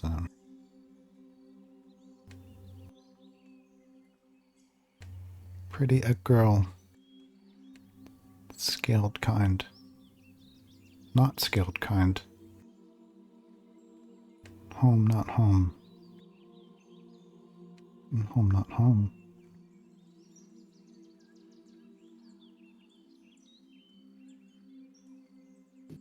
I know, but look around at all of us. Glances at Casey with the ribbons of fire and occasional glowing. Esmond, his light blue skin and the mysterious gusts of wind that keep his hair aloft at all times. Araya and her tail that has a mind of its own and horns unlike any of the rest of the group. Not that Quebec doesn't have horns, they're just different. And Peach, light-skinned, pointy ears, different color hair.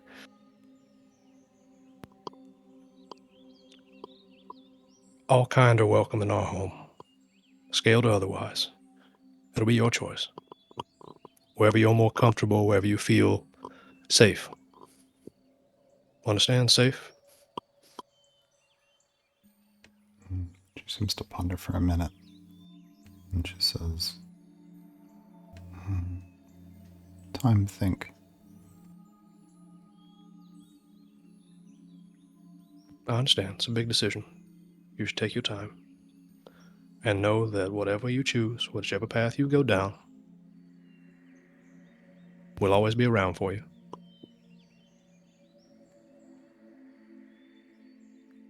I mean, come on, we saw you hatch out of an egg. That bond just doesn't go away. She reaches out and touches your shoulder with 3 claws. Says,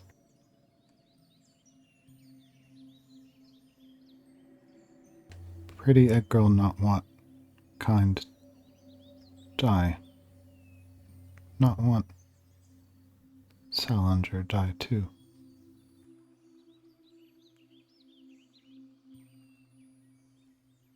I know, but 3 moons bleeding wasn't going to have it any other way. Hopefully there will be no more dying.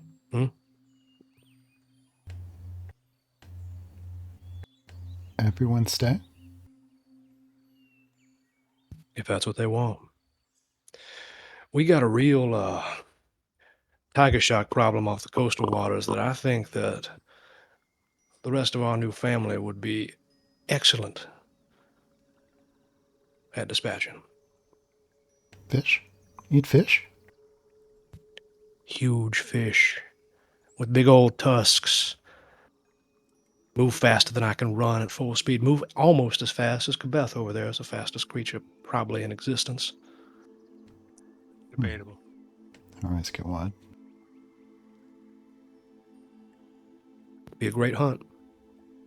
And it'd keep our waters safe, mutually beneficial.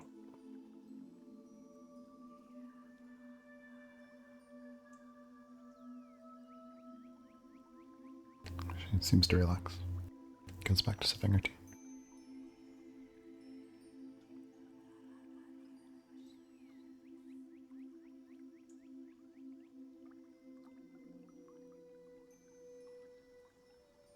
After a while, the quill that Esmond's riding with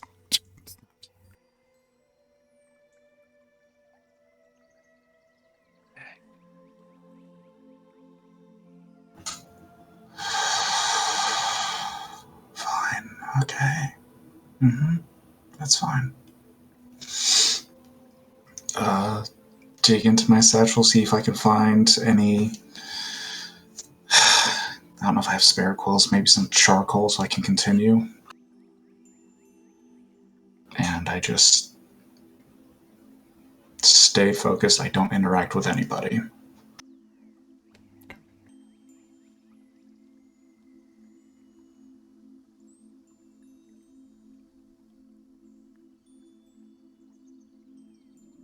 After a moment more, it seems as though you hear the gnawing of teeth on bones. It looks like the tribe's gotten through most of the meat, all the fat. It's just scales and bones left. Pretty a girl. It says, one more thing.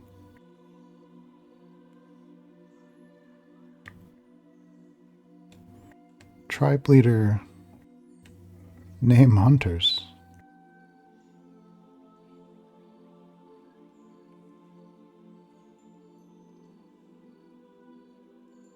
Like individually? Mm-hmm.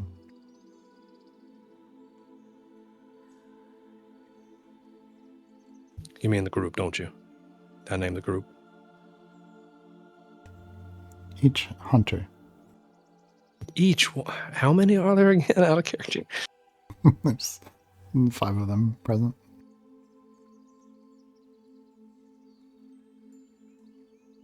How many members of the Beatles are there?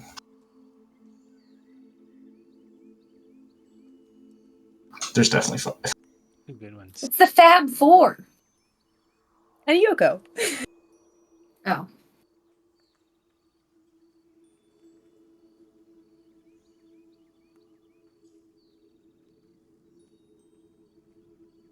Does this have to happen right now, Muna? Like, is this imminent?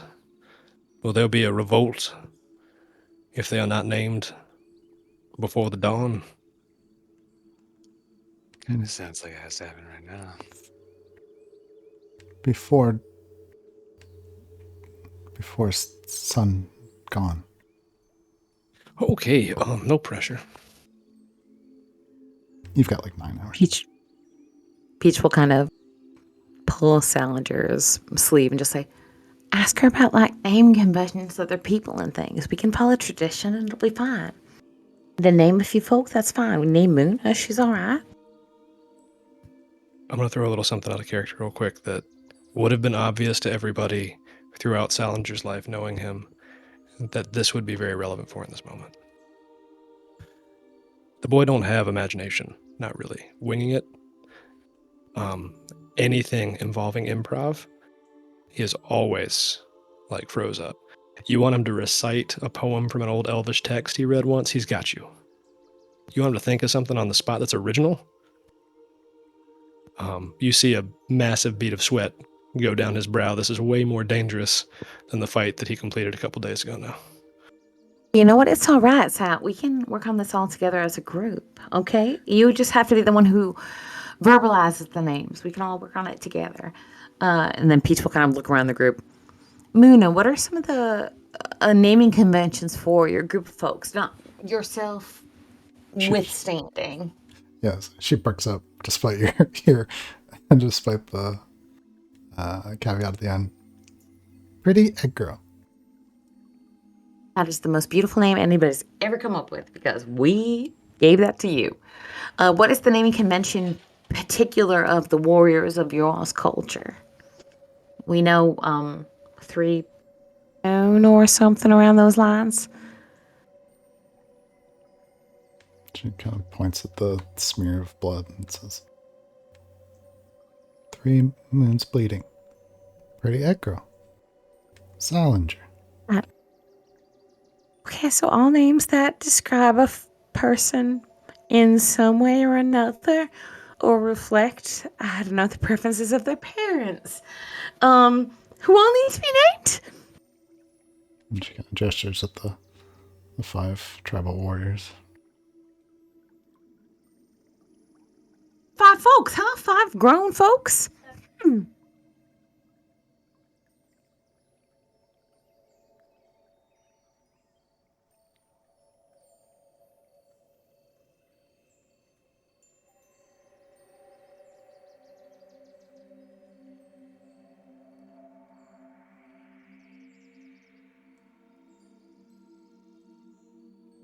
And pretty egg girl says,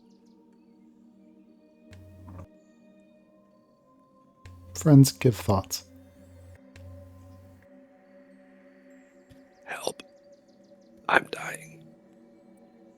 Well, what's your favorite poem with a lot of heroes in it? And we can just name them after each of them.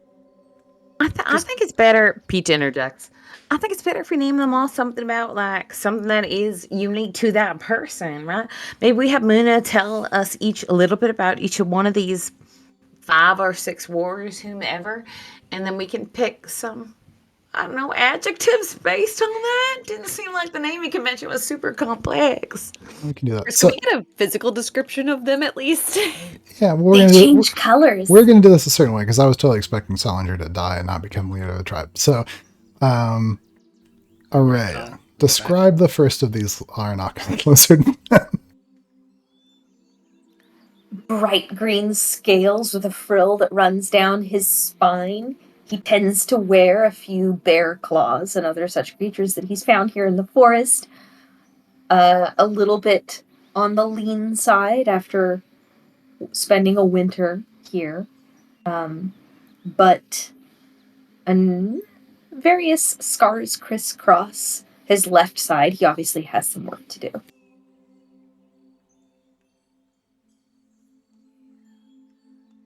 Mm-hmm. Okay, so we have green skin, bear claws, lots of scars. Osmond, describe another one.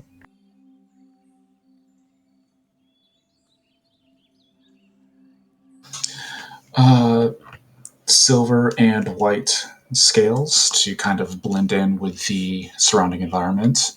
A deep scar over their right eye, so they only have the one eye remaining. A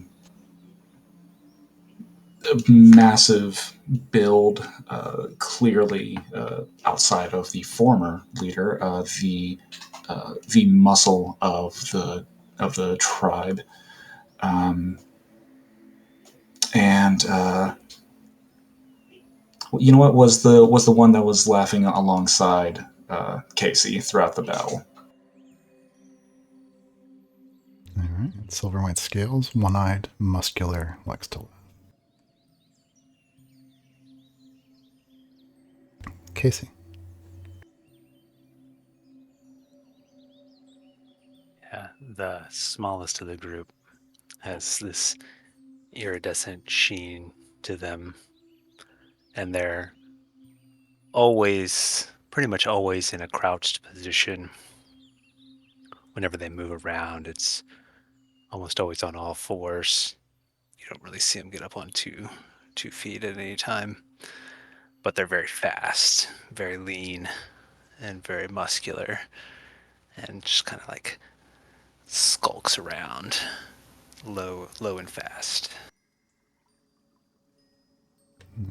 Alright, Peach. I think Pete notices one that is a little on the younger side, a little on the brazen side. You know, maybe an Orionakis who has just kind of come into his warrior form, right? He's ropey and rangy like a teenager is. Reds and greens and blues all competing for access and like this mohawk of feathers that he's got. But that's what is most noticeable about him is that he's very young and very new, but eager to fight. But new to it. No scars or anything new there yet. And young, brazen, ropey, red and green scales and feathers with a mohawk. Come on.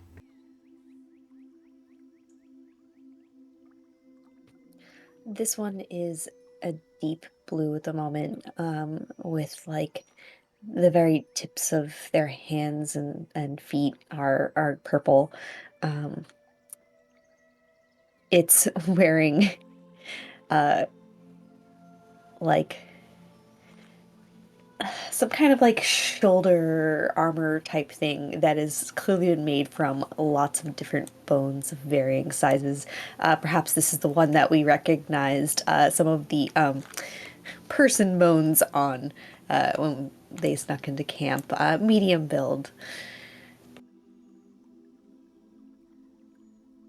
I shouldn't be looking at the chat. Alright, so you have 5 Orionakis tribal hunters. One of them with green scales, wearing bear claws as ornaments, lots of scars all across the body. You have another. It's silver and white scaled, it's missing one eye. It's bulky and muscled, loves to laugh. You have another, the smallest of them, with an iridescent sheen, always skulking, crouching, darting from hiding spot to hiding spot, very lean, fast. You have another, the youngest of them, brazen, ropey, with red and green scales and a flare of a mohawk of feathers. Another, deep blue, but with purple tinges of the hands and feet. Pauldron on one shoulder of human bones.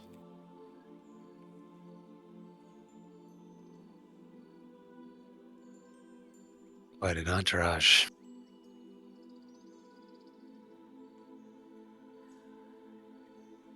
You see one of them glances up at all of you and licks its own eyeball and goes back to eating. I love them.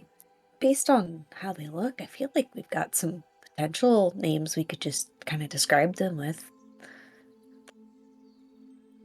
But Sal, a name is important. It holds power. You can't just give them a name of someone from one of your books or stories or anything like that. You have to give them a name that they can write their own story with. He points at the light blue one, like Ice Giggle over there.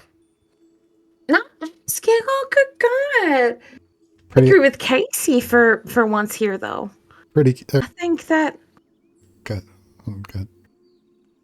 isn't something epic that properly describes them. If you're going to name them, give them a name that's worthy of stories, not something that's already been used up. Yeah. Pretty Eyed Girl points at the one that has some red on it and says, Casey. No, say that's me. I'm Casey, Orthocles Feldspar Calcio, if you need to tell anyone, but yeah.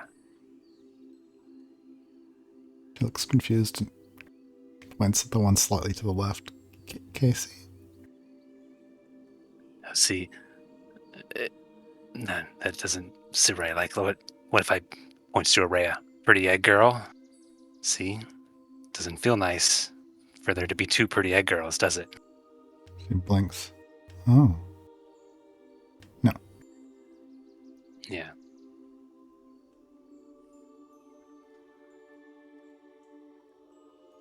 Well, that one does have red like Casey and green like Shalati. Maybe Case Lottie. No, see that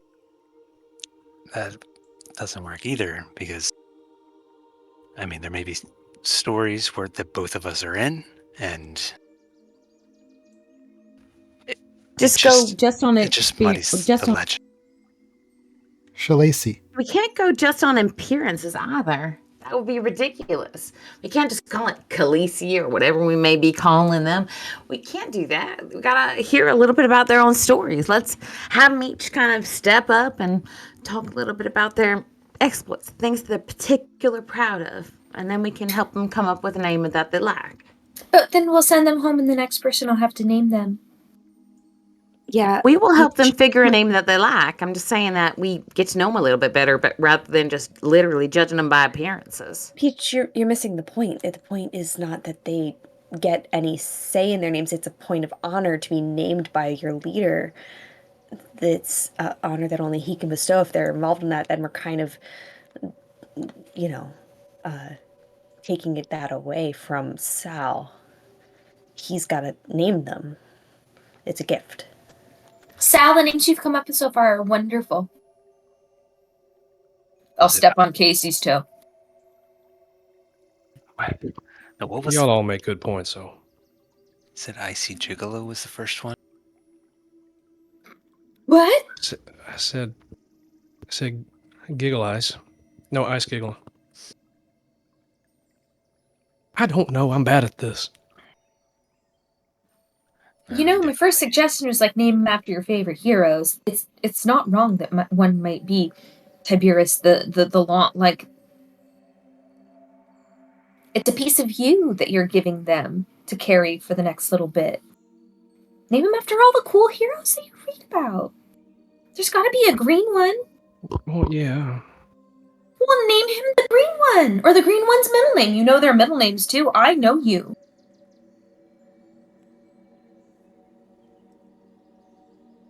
Yeah. All right. I'm gonna combine your idea and the idea about their appearances together. Part names of heroes I loved, and part based on the appearance of them. Therefore, it's what they could be and what they are. Mm. All right, you. He points to the one with the bear claws on him. You're Bearhawk now. Ooh, I like it.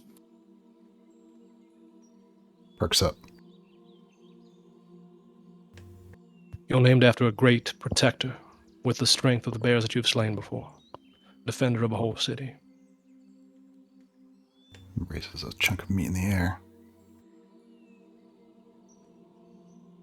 Eats it. Looks at it. Looks pleased. And the other four begin look at Bearhawk. Their eyes grow wide, and they all look at you.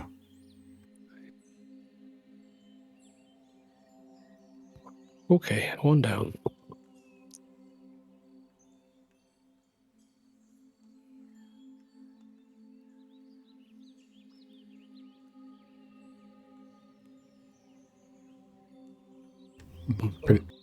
Prettier girl says, kind of leans over and says, "No name, shameful, sad." Yeah, I'm getting there, Moon. I promise.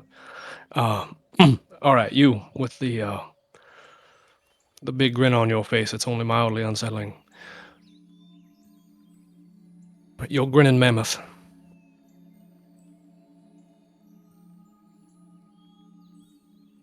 Because a scar on your eye is shaped like a tusk went into it, and there's a story about a great mammoth rider. I don't know, you remind me. A little disconcerting, just like that tail. I think it suits you. Big smile spreads across its face. Looks pleased.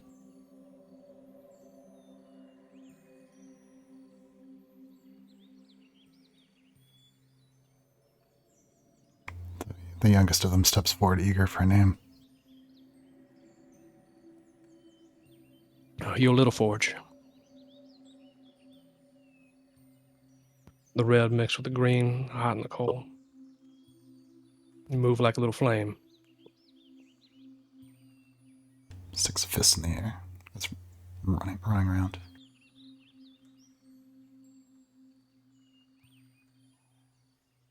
Okay, so there's bears, there is ice, there is a little quick one.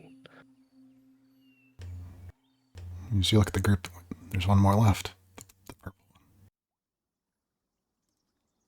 There's 2 more. Where's the other one? Oh, there they are, kind of hiding.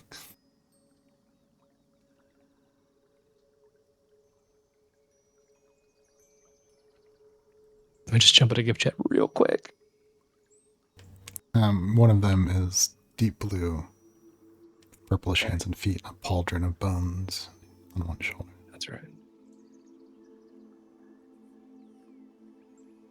The other one, the smallest, it's an iridescent sheen.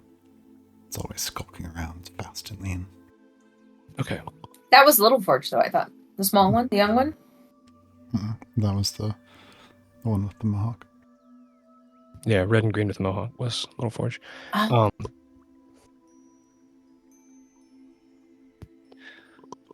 Your Ulfric's ribs. He says to the deep blue one. So, Licks its other eye. giant that woke from a great sleep to stop a great evil just in time.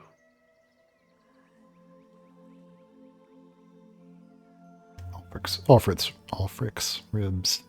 Licks its other eyeball. Ofrix? Ofrix? Oh, what? Ulfric. Olfri. Okay, it's a project name. Ribs? Like, Ribs, yeah.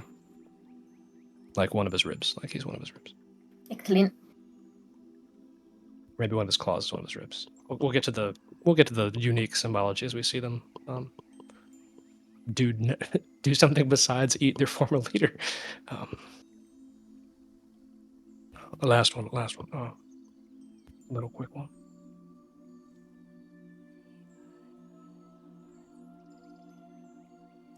Your porous breath. Say that one more time. Porous breath.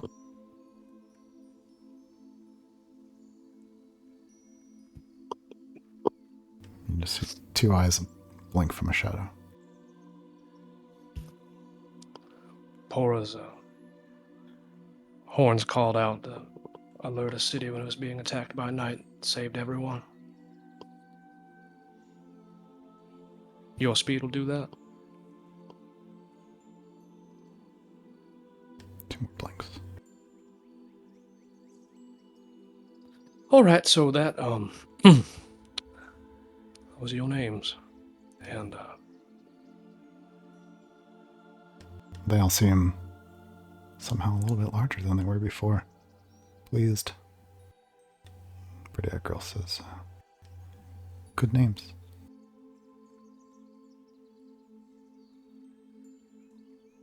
Casey turns aside to Pretty Girl. You guys know how to introduce yourselves, like, properly when you meet someone? She raising an eyebrow? Kind of looks like she's raising an eyebrow. I'll show you. I'll show you guys later. It's kind of important, you know.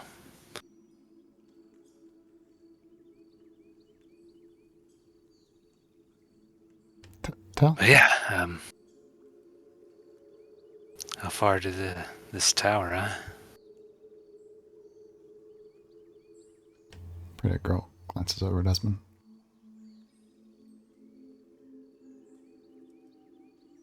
Unresponsive. Doing my own shit.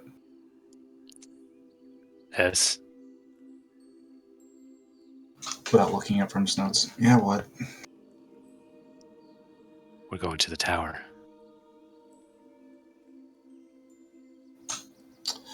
Yeah, that's right. Are you coming? We're leaving now. Don't we need to rest for the evening, or are we... I mean, we're all pretty well rested. He kind of stretches with Salinger behind him. Maybe looking a little worse for wear. Yeah, I'm ready to go whenever you guys are.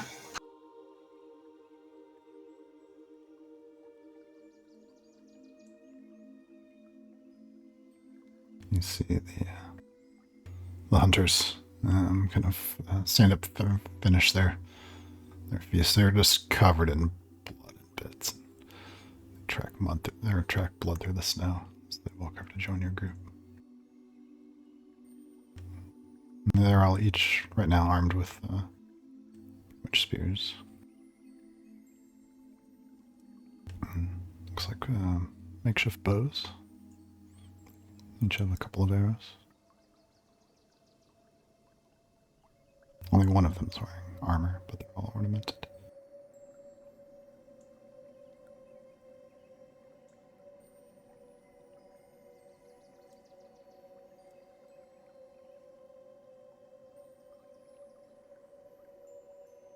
We about to deck them out in gear? Is that what's happening right now? Oh, if you guys want to, but I was just describing. No, the big, scary, grinning one needs this Dreadforged Greatsword. Needs it. That is the right person for that weapon. Do you hand the Deadforged Greatsword to Grimming Mammoth? Absolutely, yes.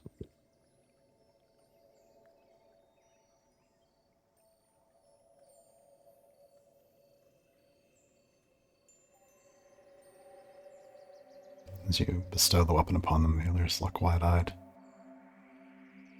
You see him halves it. Spins it around once. Hoists it onto his shoulder.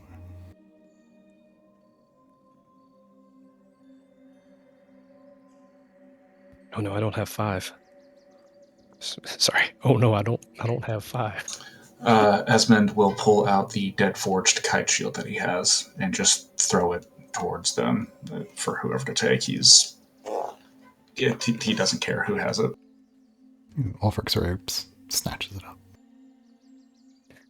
I'll present a spear to the youngest one.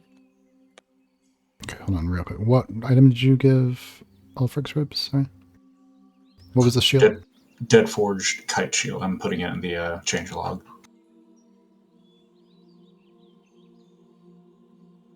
And then Kabeth.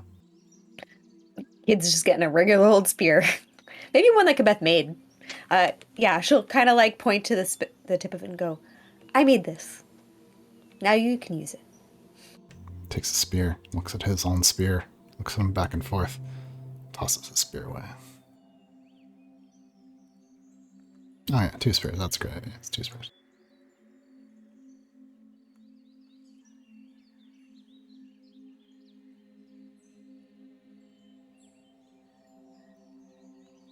For his breath. Looks at all the weapons, looks at all of you. No. Bearhawk. Scratches his jaw.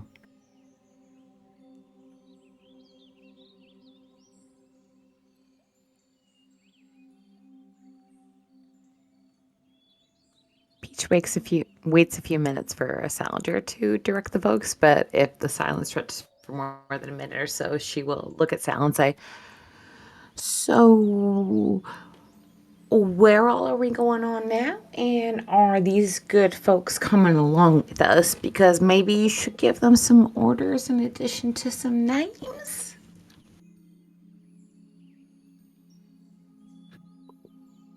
Just so the other 2 aren't left out, I have a quarterstaff and a dagger that I will give proportionate to size to each of them. I have the evil dagger, but I only have it in my profile as evil dagger. It's the Dreadforged dagger. Yeah, give him that. I'm gonna give him the evil dagger. So, pour his breath? Do you give the small quick one the dagger? Or the one with bear claws? Tough choices. Which one seems drawn to the fucking evil dagger? The undead dagger. I gotta find the item description. Yeah. Well, Poor's breath is like lean and quick, and then Bearhawk's a little bigger. I think a quick one is like a dagger style person. Mm-hmm. That just leaves Bearhawk empty-handed.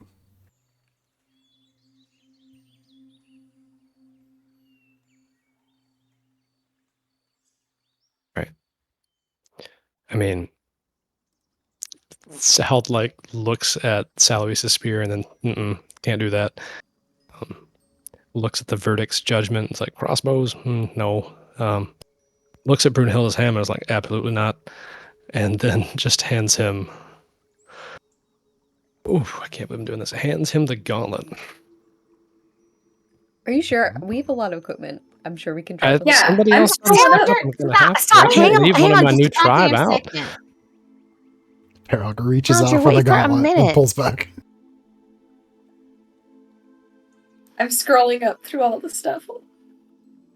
I'm holding on to a half dozen things for all different folk. I wasn't gonna like offer this up because it's Shalati's, but I just saw them eviscerate their former leader. I wanted to make sure they all got gifts at the same time in equal measure. I know, whatever. Figure it out. You can give my like shears if you want to. Peach will kind of hand I them just off need a second to to look Sal, through my but she list. will not Yeah, give off. You're good. It just She will not in give away game any time, of I wanted to Sal- make sure that any I of wasn't that she won't give away any of Shalati's stuff she's carrying, or Ichlana's stuff she's carrying. Whomsoever.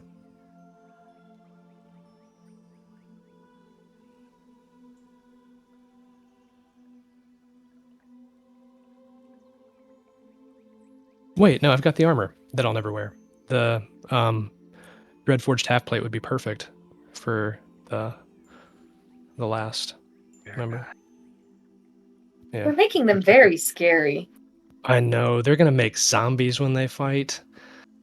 On crits, I think. Anything that's not human bones is fine. Humanoid bones, I mean. Bearhawk takes the armored half plate, blinks, starts to try to. He just goes off to the side and he's trying to figure out how to put it on.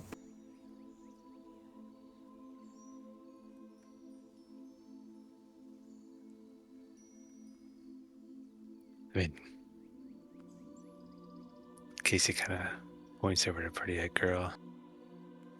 Can't forget about you. I mean, you're one of us as well. And he reaches up on his head and rolls the circlet down his arm into his hand, and then flips it around and places it on her head. And he puts the circlet of blasting onto Pretty-Eyed Girl. Ooh, alright, yeah. She blinks, takes it. Well, Kinda. you put it on her head. She's kind of like looking up at it. She kind of has to circle a little bit, and she keeps circling a few times trying to look at it. Cocks his head to his side and like reaches up and tilts it just a little bit. I'll show you how to use it.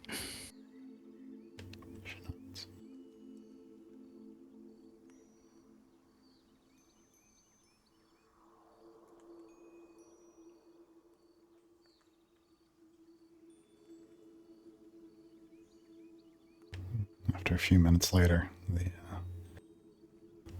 the Arrakis folk have kind of distributed themselves about the camp. They're staying close to the fires that are burning and snacking on the few remaining bits. They see them all quite pleased with their gifts and their names.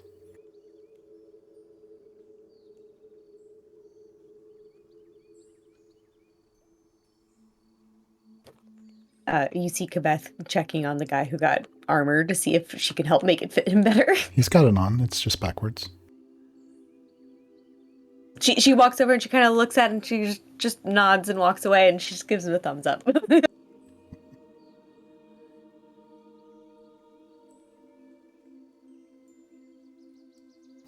Has I know we're about to head out, but how much time has passed between now and when the battle ended?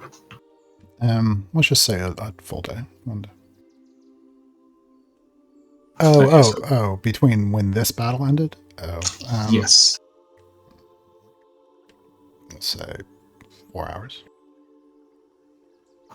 So would you have healed up by then? Yeah. I've got enough hit dice that I would have healed to full. Okay, great.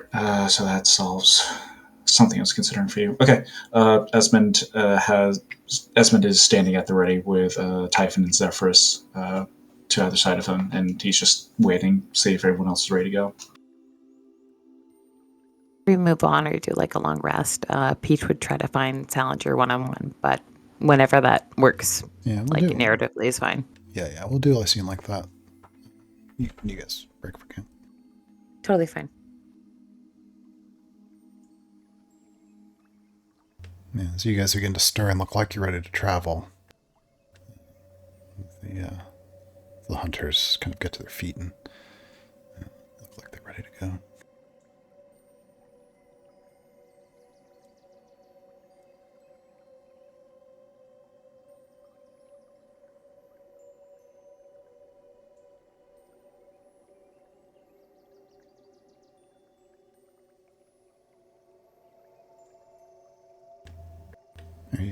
Are you guys anything you want to do here before you break camp and begin traveling? Casey looks around the group, kind of looks to a couple empty spots in the crowd, raises an eyebrow at where Ishtalan should be standing, where Doc should be standing. It's like, I mean, since Doc's not here, I can kind of recap that Samsel is headed to Shepherd's End. Let them know the people back in Mirwood are going to be heading that way. We're going to the tower. These guys, and he kind of gestures to the Arnakis decked out crew, and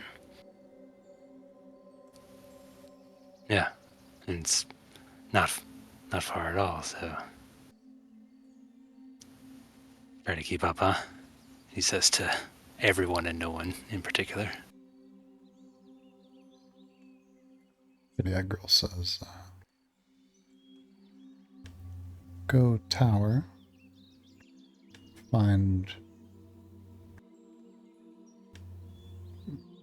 tool, try home. Esmond, open door. Yeah, it's one of the goals, to get you guys home. That's what you want to do.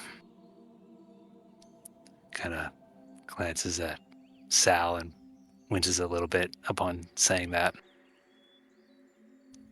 Sorry. There's a backup plan. He's gonna address the group of them real quick. As we travel, I know you'll need to hunt.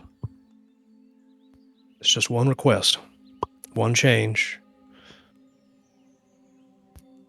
Bring prey back alive to group before eating. Yes? Yeah, kind of blink. And are you speaking in common?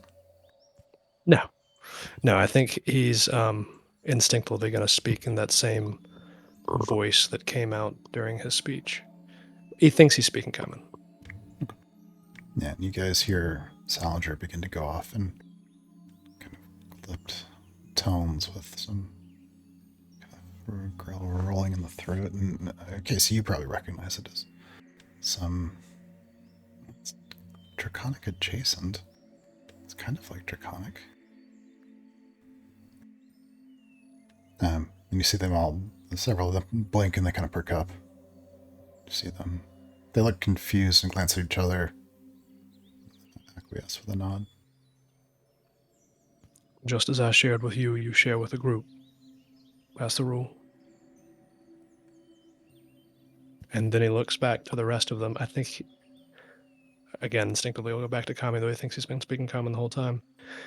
This will make sure they don't accidentally eat the wrong folk while making sure that they stay fed. Even though you have no idea what I just said to them, except for maybe Casey. Yeah, Casey kind of nods and is like, didn't mean to overstep there, since you're a, leader. Oh, come on, you're Luckily, the king of Peach up. also You couldn't speaks slash overstep. understand. Oop, wait. You guys both talk at the same time. Oh, sorry. Quick response to Casey. Come on now, you're the king of up. You couldn't overstep. It's impossible. Just mentioning that canonically, Peach knows and understands Ignan. But he was speaking Draconic, Right, so, you know. Yeah, this is a bit different. Casey also speaks Draconic, but we won't get into why now.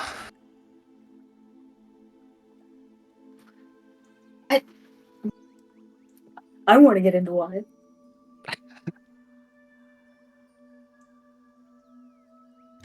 So you set out, breaking camp here, a day's travel from Muirwood, where you've left behind Briggs Bramblehorn and the other survivors of Muirwood, with plans to build what seems to be a more agile train car that might be able to at least get them some portion of the way to Shepherd's End.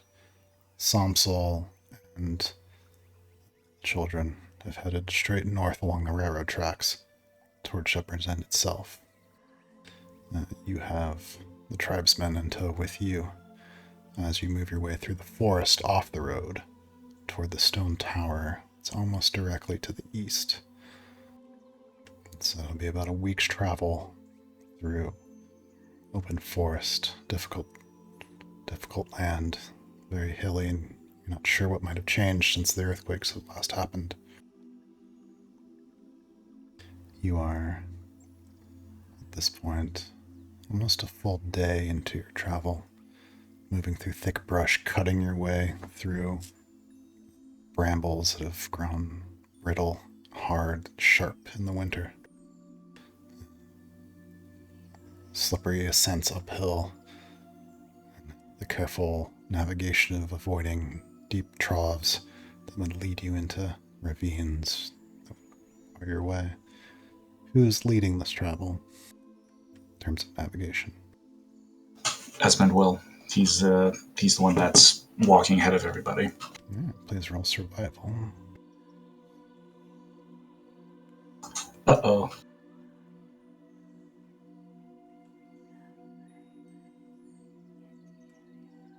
Oh, Never mind. dirty 20. Yeah, there's a few moments there where you realize if we followed that easy path, that would have taken us down beneath that ridgeline and lost us a whole day. But now you turn left instead, and moving your way across hard roots and slippery snow and ice. Make your way up along. You find yourselves pretty soon cresting a hilltop that shows an expanse for miles there ahead of you. See snow-capped trees up ahead. Peach, go ahead. Sorry, Peach wouldn't let more than a day go by without making Salinger open that wrap package that he gave her before the fight. We're definitely going to do a whole scene for that. Absolutely, that's totally fine. There's Time passed narratively as however you want. Yeah, there's snow coming down, thick fog in the forest. The sun's still up, but you're pretty exhausted now, and the sun that seems to never set, smearing colors of a strange sunset across the horizon and the treetops. You could travel down, but it's going to be a rough climb and walk down all those slopes. This would be a good place to make camp.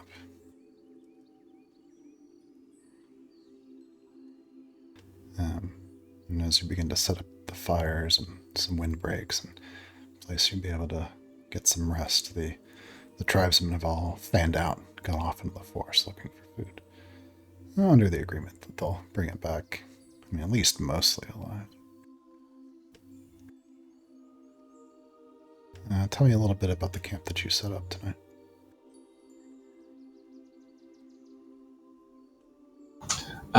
Esmond is.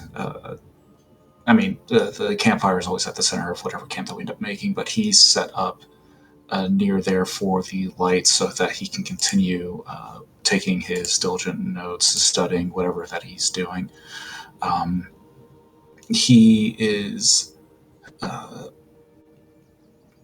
whenever is necessary, he's using the control flames cantrip to kind of play with the fire, just kind of nonchalantly. So throughout the evening, the colors of the fire will change, and there will also be, instead of just your standard sparks of wood or whatever, in the flames you will see dancing figures or battling figures or stuff like that. Just as he is taking notes, he's just flicking his wand and causing the campfire to shift throughout the evening.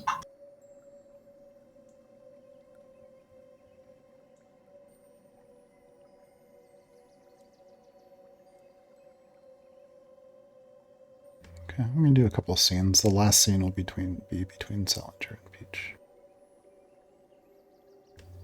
The day has gone on. Along there, deep shadows carved by the low sun across the ridgeline, tall trees, rock, snow gleaming, glittering on the ice. And there's a fog that's rolled through, but it's low in the valley as you can see across the top of it from your high position. While others are preparing their gear to rest for the night. Araya and Kibeth, the two of you are. There's a moment where the two of you are on watch.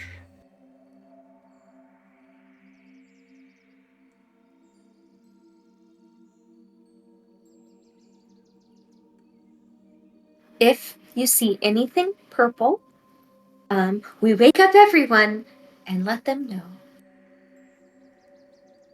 Purple? Like a purple colored, cause some of our new friends have purple on them. No, not like that. No, I mean like a purple light off into the forest. Like someone's carrying a purple lantern. No, like a glimpse into the Feywild. What? I know. I didn't expect it to be such a big distraction. But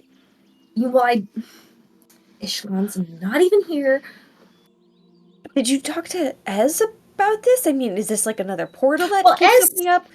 Have you Ez seen it more wasn't- than once? No, just the one time. But S wasn't here when it happened, and then I thought that I'd tell us when he. But then he's been really busy. Do you think it's following us? If we see purple, yes, it's definitely following us. What if I see a different color? We also should wake everyone up. Okay, so if I see any glowing... I think, honestly, it's a really smart move. Like, when you're on watch, like, if you see, like, a weird color off on the horizon, just wake everyone up. That sounds really smart. You're really smart, Rhea.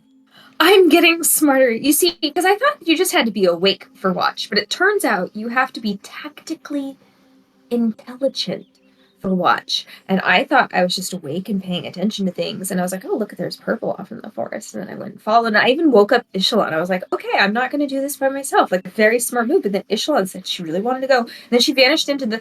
No, but Ishalon's not even here, so she can't even tell anybody. But I'm just going to trust that everyone will show up in a little... Yeah, I mean, if there's trouble, you definitely should wake at least one other person and well, maybe three, so one person knows what's going on at camp, and then two of you go to investigate a thing. So that way, if you disappear, we know which way you went, and... Now I know! I just thought you just had to be awake, and I'm really good at being awake right now. You're so good at being awake. I'm not usually... I mean, I'm always good on watch, but... Well, it's because you're running at a caloric deficit. Well, don't tell anyone, but no, that's impossible. If I were, I would die very fast. But You would, if you don't... She pulls, like, she scrambles for her pack and gives you just kind of a it's not stale, but it's not great. She made it herself. Beth would eat it even if it were stale. Oh, thank you. She kind of munches on it. Yeah, it's if I don't eat enough, I don't get to rest. I don't, and then I get tired faster. It's not good. So, I mean, like, Oh. everybody dies if you don't eat, but it seems like I'll die even faster. I Well run then, fast. but then I'll just break your curse, right? Because it's the curse. It's not just because you're running fast. It's the curse, right? Well, yeah. I mean, If you are ever on death's door, I'll just break the curse as like a first step. that's a good plan. Like I See? said, you're smart. Learn things. Not very many people seem to Although, realize that. although you supported this whole plan with Sal. I mean, I knew he'd win. how he almost died. We No, went he through the didn't same almost. thing. I was praying the whole time. The maiden had him well in hand. Oh, that's the problem. You weren't watching. You were praying. I was watching intently. I didn't leave my eyes off him. I prayed every step of the way, and I didn't directly interfere, but you cannot turn away the hand of God in or fate as it affects a fight. What if the god isn't a nice god? Can you turn their hand away from the something? Well, you kind of sort of have to consider the domain of the god. And even not nice gods want their champions to win in battle. This is true.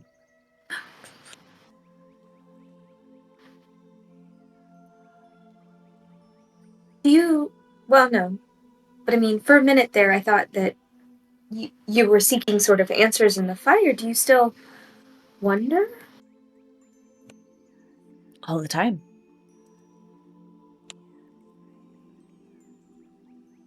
I mean, since we, offered the fire something precious, the fire doesn't hurt me as much anymore.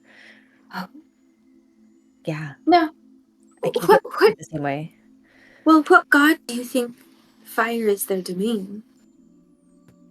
Well, you remember those people we found living underneath our home, and they had that whole thing about sacrificing people to the forge god.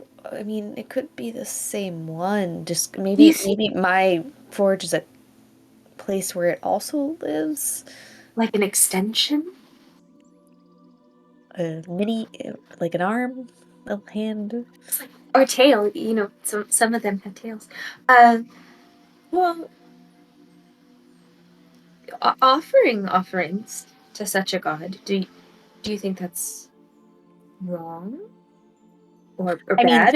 you said it was a good idea, so if you Do thought you it was a think? good idea, then I think it's a good idea because I trust you, Well, and but you know I about think gods that more than anyone else that I know. I do. I just think that you should always start off with signs of respect to gods, regardless of how much you agree with the gods.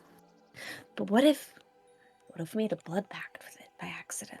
I don't think that's possible. There would have been a lot more.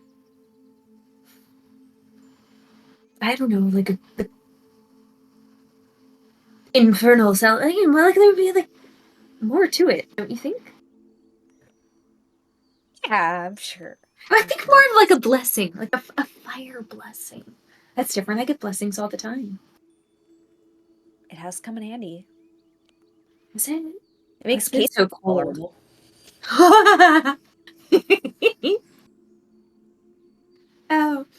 But you weren't with us, but you were with us, but you weren't with us, and I didn't remember you being with us.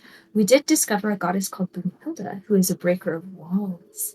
And well, you saw the hammer that Sal used in the fight. That's her hammer. Oh, We asked her. I prayed. I prayed. I didn't offer her anything. I didn't have anything to offer her, but I did. Um, in her temple, I asked her to bless us our quest, what we intended to do, and we happened upon our temple before it had been desecrated and took from it a few sacred things, just a few sacred things. But it felt like she was like, yes, you are good heroes and these are for you. But if you were, shopping around for gods, she's a good one, I think. And I think a good one, like actually good. Well, not currently in the market for. Well, a she's job. a forges too. I mean, I didn't say that before, but she She has a does lot sound. in common with you, I think. Yeah, I mean, if I were to, shop for God, she sounds like a pretty fun one, and she has cool stuff. She I did guess. have really cool stuff. I got these boots and I gave them to Ishalon, and Ishalon's gone. But when you next see Ishalon, check out her boot. You know, I appreciate a good pair of boots, and she kind of wiggles her toes. Well, a good pair has to withstand a lot of running with you, so many, many times resold, indeed. These Or ones are special. or shod. Wait, because you have hooves. Does it matter? Your boots? She lifts up her. Well, remember how we did that whole running across the fire thing, and my hoof got burned? Yeah, and then I was gifted these amazing boots, and they somehow fit, and now I don't have to worry about stepping on fire ever again. Who knew? Or touching fire near as much now. Yeah, I could just jump over the fire instead. It really seems like your destiny is taking you to be able to handle fire a lot. Just thinking about it from a perspective. Yeah, well, if Casey doesn't watch it, I'm gonna punch him in the face one day, and then it'll be nice because I won't be burned as bad. She kind of You know, winks. yeah, yeah. And if I ever, catch things on fire, you can even help me out there too. Yeah. Of course. Or if I drop something really delicious in the fire, you can catch it before it gets too burned. Can I eat it? Of course.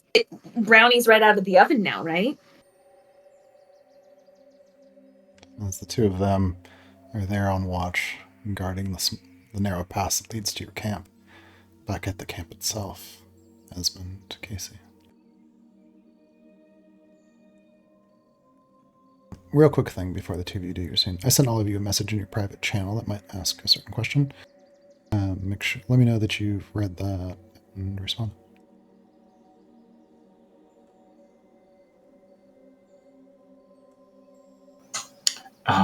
Esmond is not. He's not interacting with you. Oh, he is in his own world with a handful of different notes and papers kind of scattered around him. Casey is there lounging near him, kind of entertaining himself, maybe throwing a snowball up into the air and catching it until it kind of crumbles to dust, loses its integrity. And I mean, you were watching the fight, though, yeah? I mean, did you see some of the stuff that Sal pulled? Without looking up, yeah, it's all great. Real thrilled about all of that happened.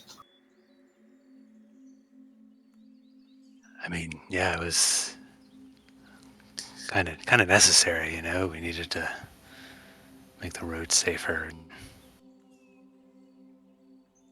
just kind of the cleanest way to do it.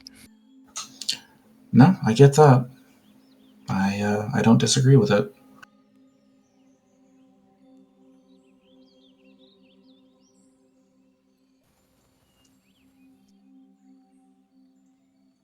So how's the progress coming? Kind of just your child. Not great. Oh, not great.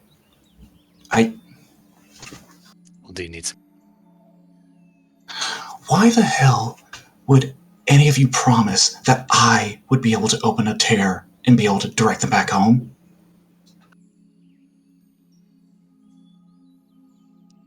Because you absolutely can. No, I absolutely cannot. There's no guarantee that I'll be able to. We don't know what we're going to find at the tower. I'm hoping to find notes and letters that will give me more details to doing just that, but there's no guarantee.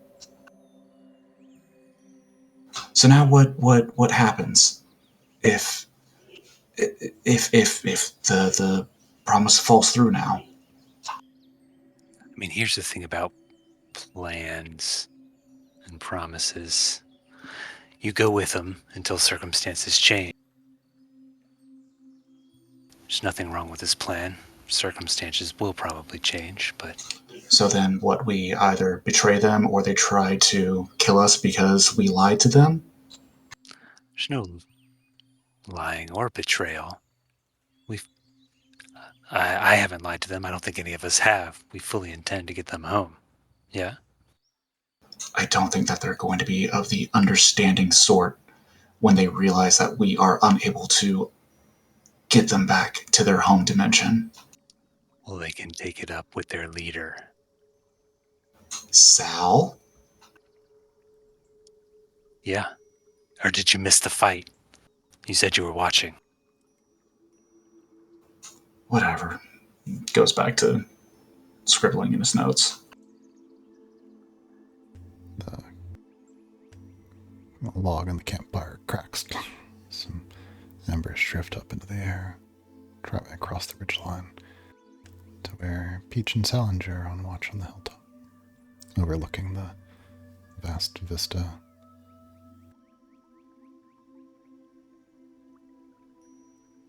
What's the context? Are we on watch or? Yeah, watch. Ron, are you there?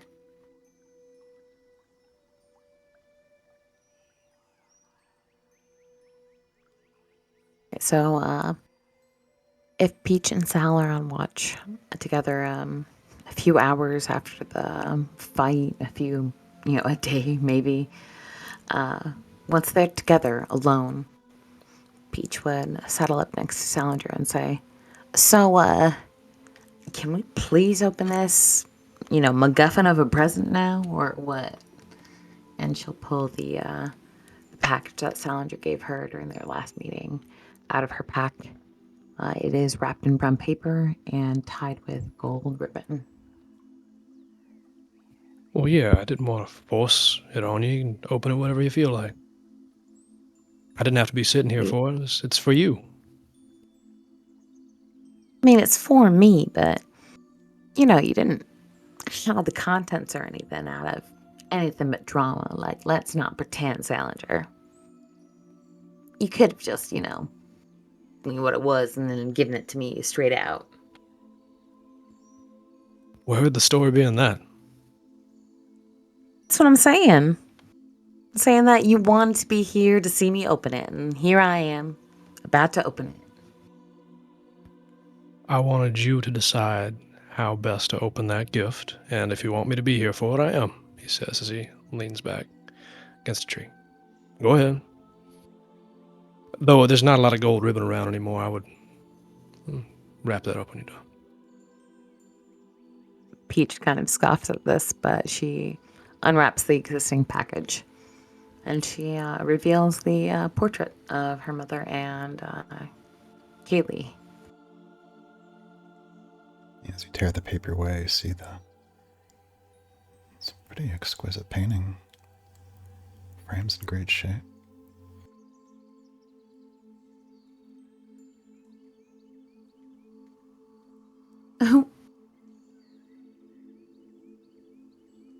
Where did you find this, Salinger?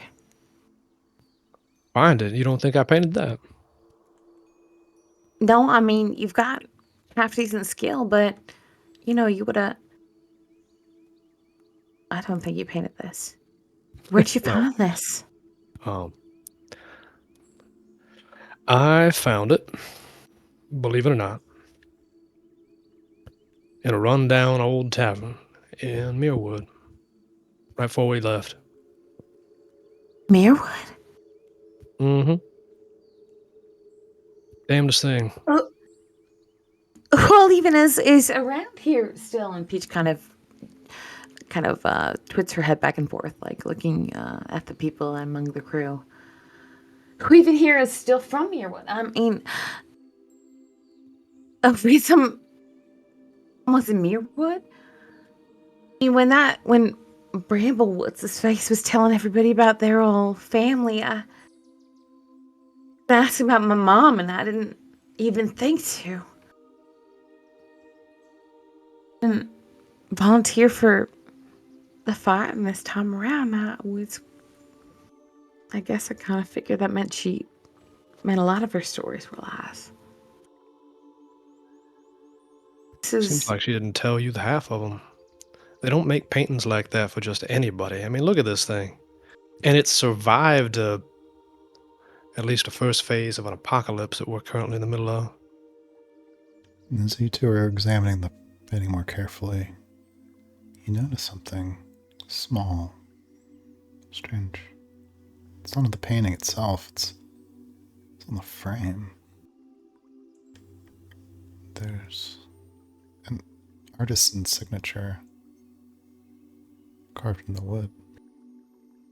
It says Mock Sundry.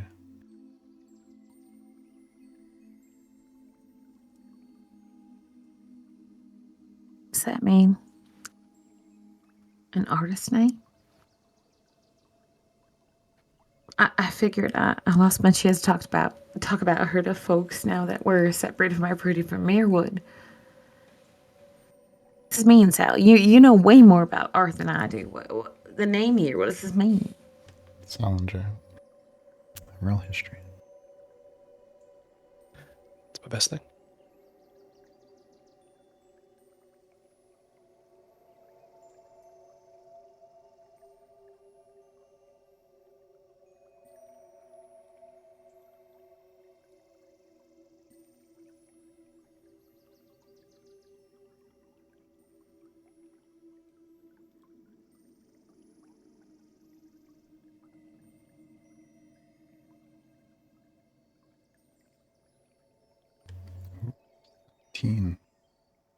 Yeah. Mock Sundry. It's not a person, not an artist. It's a shop. Far in the south. Your parents told you about it. It's in a place called the Briar Spear. Jungled area south beyond the Sarathan Desert.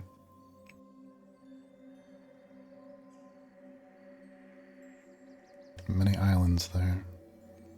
Thick forests.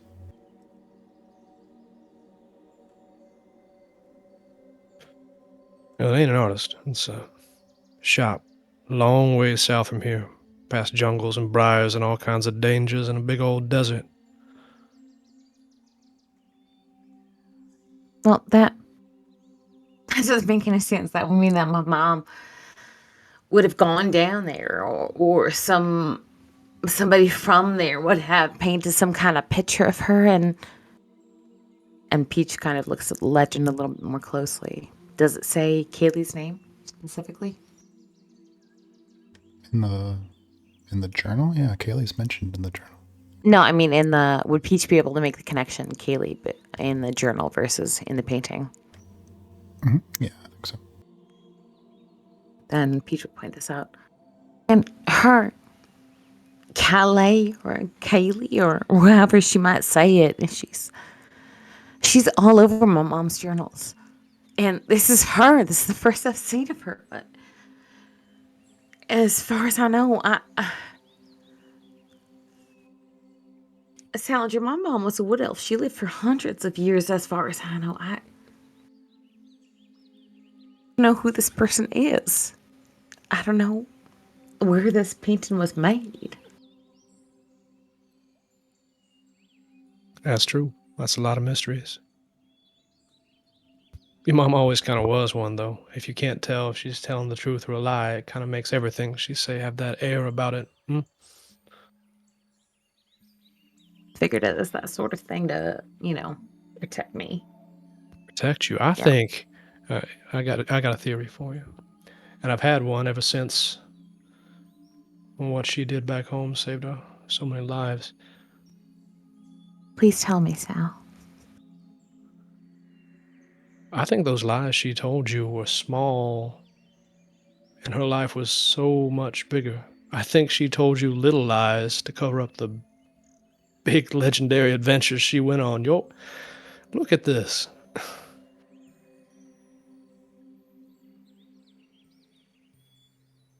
It might take you a couple lifetimes to learn everything about your mama. And maybe another one after that for Kaylee, whoever she was.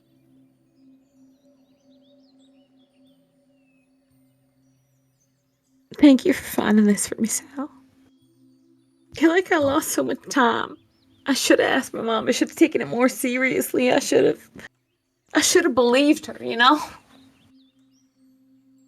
Even if you had, she wouldn't have told you the whole thing.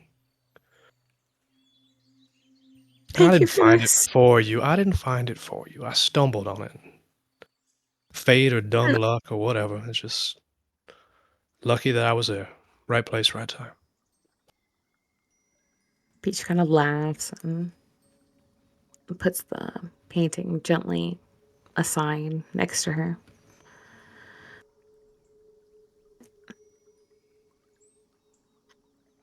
No, what I mean is, thank you for being here to open this with me. Because you gave this to me before you fought that big thing, that huge, that Orinaka man, and there were moments during that fight where I thought where I saw you bleed in Salinger, and I thought, no, Sal said that he was gonna open this stupid present with me. And leave me hanging like that. Even if he died, Salinger would not. Peach would dissolve into tears at this point, and she would sort of bury her face in Sal's chest. Ooh, right before that, Sal actually stands up, so you reach to go bury your face, and he's standing a couple feet in front of you, facing off into the woods. You might have to catch yourself for a second there, assuming he was still sitting beside you. And he says, kind of off into the distance, I've been thinking about what you said. Yo, What I said, now, hold I on said now. tons of things. Hey, look. Just let me get this out for you. Go running off a mile a minute, and I can't think straight. Okay. Okay. Still Peach looking in the distance. nods. Cannot see her nod. I have always had this idea in my head of what my story was supposed to be. Going off, becoming a big hero, finding a damsel in distress, rescuing her from some tall tower and finding love all at one time. And when you told me what you told me, it caught me off guard. And I'm not good at making up new stories. I'm comfortable in the ones I know and what I expect to happen, what I know will happen most of the time, like that fight that we just finished. Just a reenactment of something I read. So, I got another story, an idea, something different. Something more suiting to what my life is, and to who's actually standing beside me.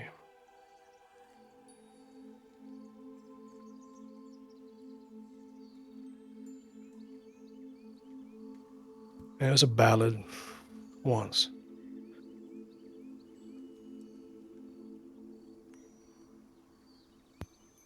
Called The Siege Breaker's Ball.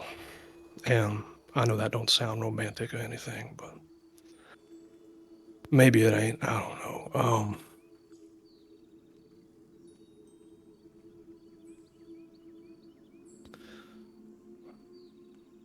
A princess and a cook were trapped inside of a castle in the middle of a war. And there's a song they wrote that was recovered after, and it's been retold and passed around. It's usually redone as an old bar shanty now, but they survived that siege, that war, when almost everybody else in the city fell. They didn't do it by hiding. They didn't do it by fighting. What they did to survive 100 nights of fireballs and lightning from the sky and arrows raining down was they danced. 100 dances. And they just disappeared.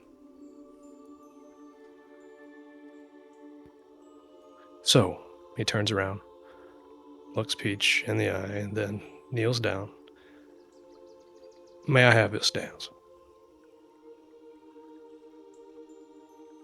Peach kind of laughs and says, Salinger Moral? Absolutely. And she'll kind of just jump up into his arms. As you reach out to take the hand he offered, there's a snap, a twig that interrupts you, and there's someone approaching. It's husband.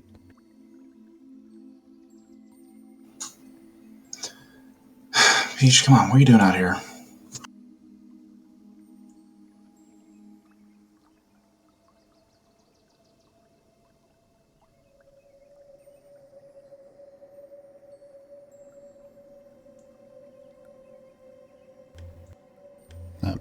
Yeah, Peach, you see Esmond approach from the edge of the brush after you hear the twig snaps.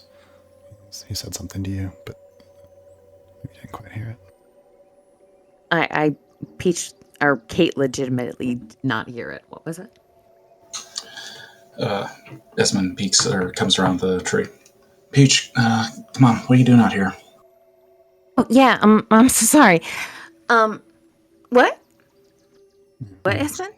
And he says that you're holding Sal's hand, but wait, did you let go of it? You realize you're not holding his hand. When you turn back, you see the vast stretch of snow-capped forest. Salinger's not there. Ask what you're doing out here. You're way beyond the barrier of watch duty. You're too far from the camp. Come on. Sal was with me like a moment ago. What are you talking about? Esmond, we're fine. We were just having a conversation. Be back in a minute. I'm sure it's Peach, just like stop. It is so late. I am so tired. It's been a very long day. We can make up more stories tomorrow along our trip. I just want you to come back so that we can get our rest in. What do you mean make up more stories, Ez? Peach is following along with him, but concerned.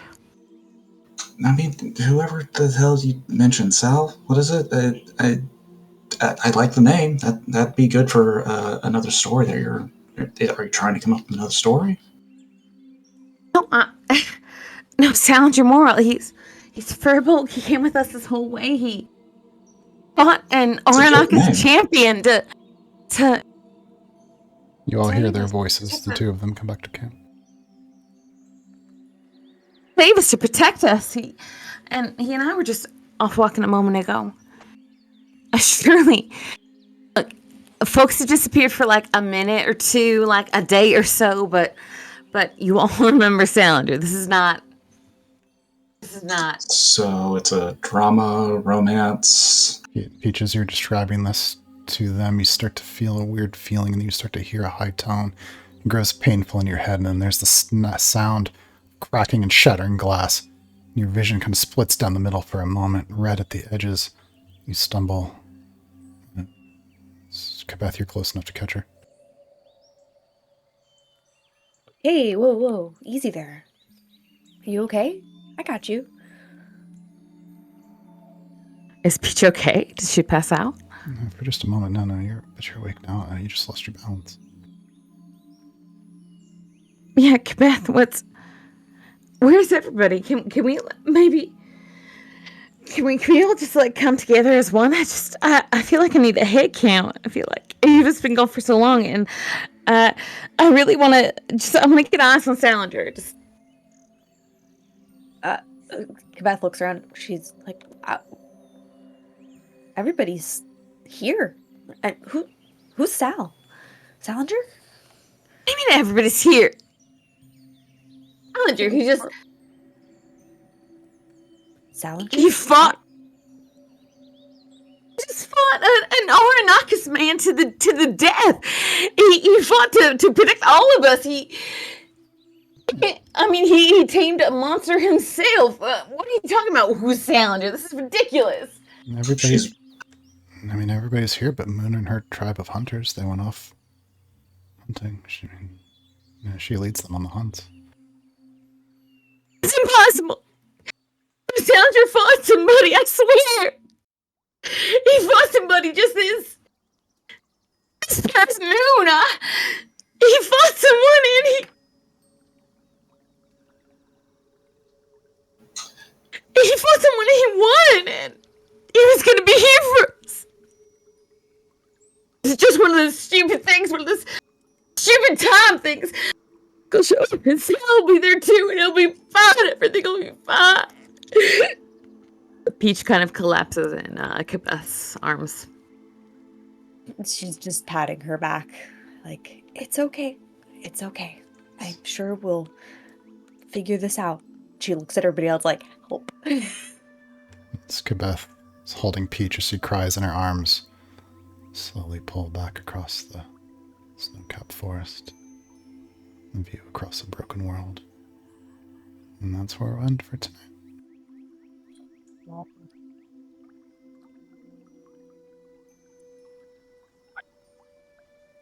Is Sean leaving the campaign? Is that what this is? Or Chris is trying to get rid of him. What happened to Sal?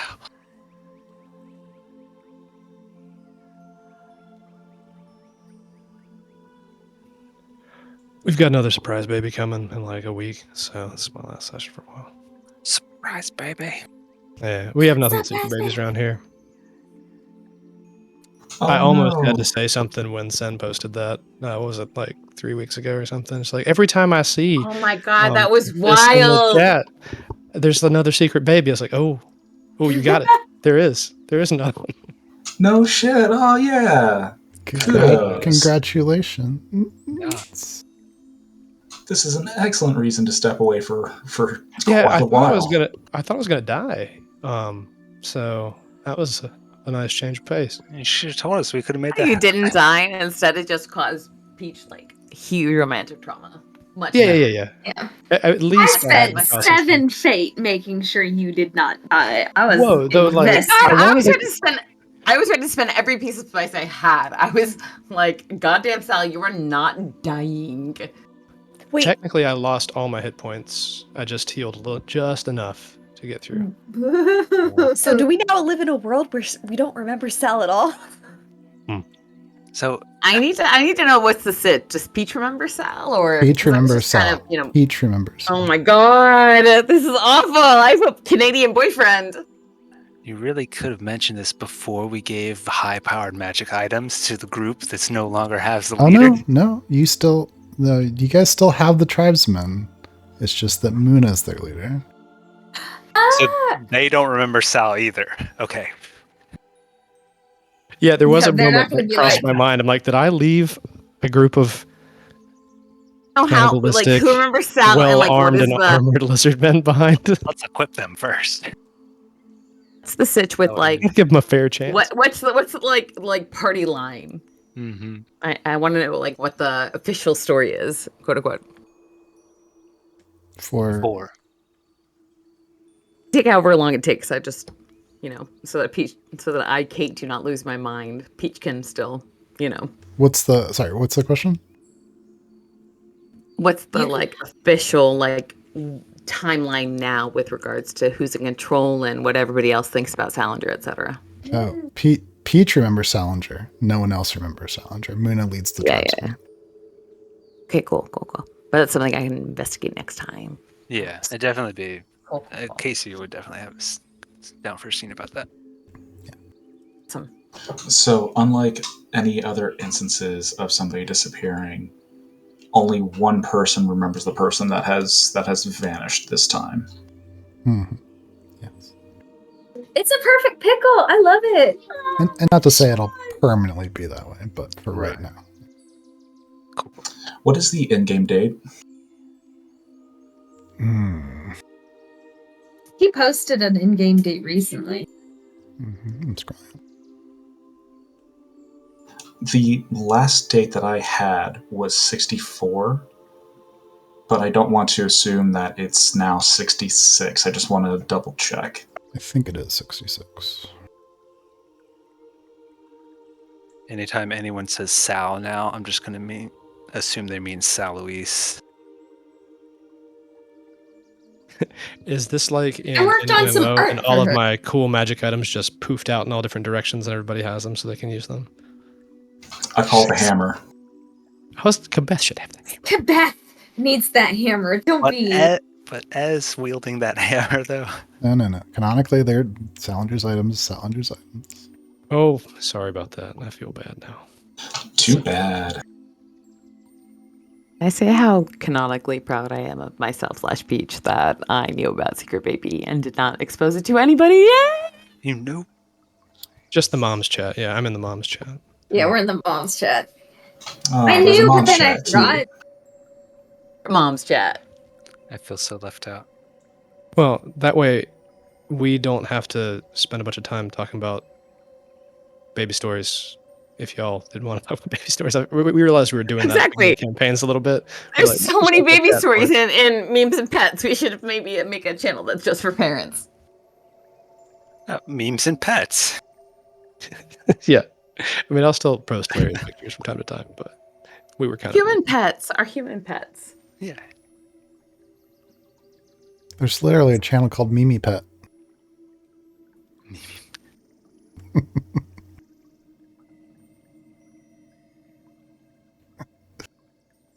And so That's good. I literally lost 134 total. No, 131. Is that what I said? Is it 131 or 134? I have 130 hit points, just for the record. I'm so glad I Yeah, made that's you that beautiful. like especially love omelet and give you the 10 extra HP. Oh, man, I forgot the 10 temp HP after all was said and done. That's really funny. Because it was in a whole week. I'm so frustrated. I had a spell that would have helped for this exact fucking scenario. You couldn't cast it. Nobody What, could. what was it? What was it you wanted to cast? We're not going to find out. Oh No, man! tell us Right. now. Now's No. the time to dish the dirt because this party didn't happen. For the record, Casey had no interference in that fight whatsoever. Are you What sure did you about actually that? do with your sleight of hand roll? Like, what was that? You didn't do anything. It was just Come on now. He resisted. I won you 4 NPCs. At least you can do. so. Casey has Mold Earth, and he has Subtle Spell. Oh, I see. Yeah, you made him trip a little. Yeah. Nice. Cool. Peach gave you that bardic inspiration at the beginning of the fight, but beyond that did not fear as such because she respected Salinger deeply, but she just cried into Kabeth's shirt the entire fight. Esmond didn't do anything. Oh, I didn't realize Casey was using subtle spell. I wasn't even into roll. Yeah. No, it was fine. It's fun to roll, too. I was just using all my points, which was Araya has nothing but faith in Sal's abilities right now. But I used a heck ton of fate points. You did. I was at 10, so I was like, use them now. The Oh, most speaking of interfering which, I thing get you can one do more now. without technically interfering. Yeah. Yes, Mentally interfering. everyone be sure to update your Destiny points. Hmm. Everyone gets an additional one. Slowly rebuilding my stock that was down to 1. Burned a lot on my, in-game crush this round, so glad to be restoring some. And where is Doc during all this? At home. The magical alternate dimension known as Florida. Where it That's from the takes levels of you the 9 2 hells. hours to go 1 hour. South of the Feywild. God. So southernmost part As of the we Feywild. will tell you about the Feywild, but we did mark it on our maps. Well, I have That found was a joke. that Yeah, I forgot Further to north? update as on that in character. Will happen. Yeah, the thin spot. Oof. I honestly had forgotten about that. Well, I It was moved very like 2 ominous hours in north the, of where I am now, or where I was. So I moved about 2 hours north, as the crow drives. It's 10 degrees colder ambient temperature. We have so much snow right now. It's the worst. Oh, that is How do terrible. I deal with this? I feel like I'm living like north of the wall. Like, what is this wasteland? It's New Hampshire. We went swimming today. Yeah, I went out in a t-shirt today. and did I'll a take walk some around snow. Honesty Park. It's just a swamp. So what's the expected due date for the bean? The 2nd. Ooh. Of December? Excited for you and Morgan Yeah. and Rowan and that's everybody. real Oh my god. All right, gang. I gotta skedaddle. Sean, I'm gonna miss you, but congratulations. Keep us posted with details. Yeah, I'll lurk in gift chat every once in a while I'm sleep deprived, and you'll see me do silly things, and then I'll catch up later. Nice. Love Alright. you. It's nice. Bye, Bye. gang. Love y'all. Bye.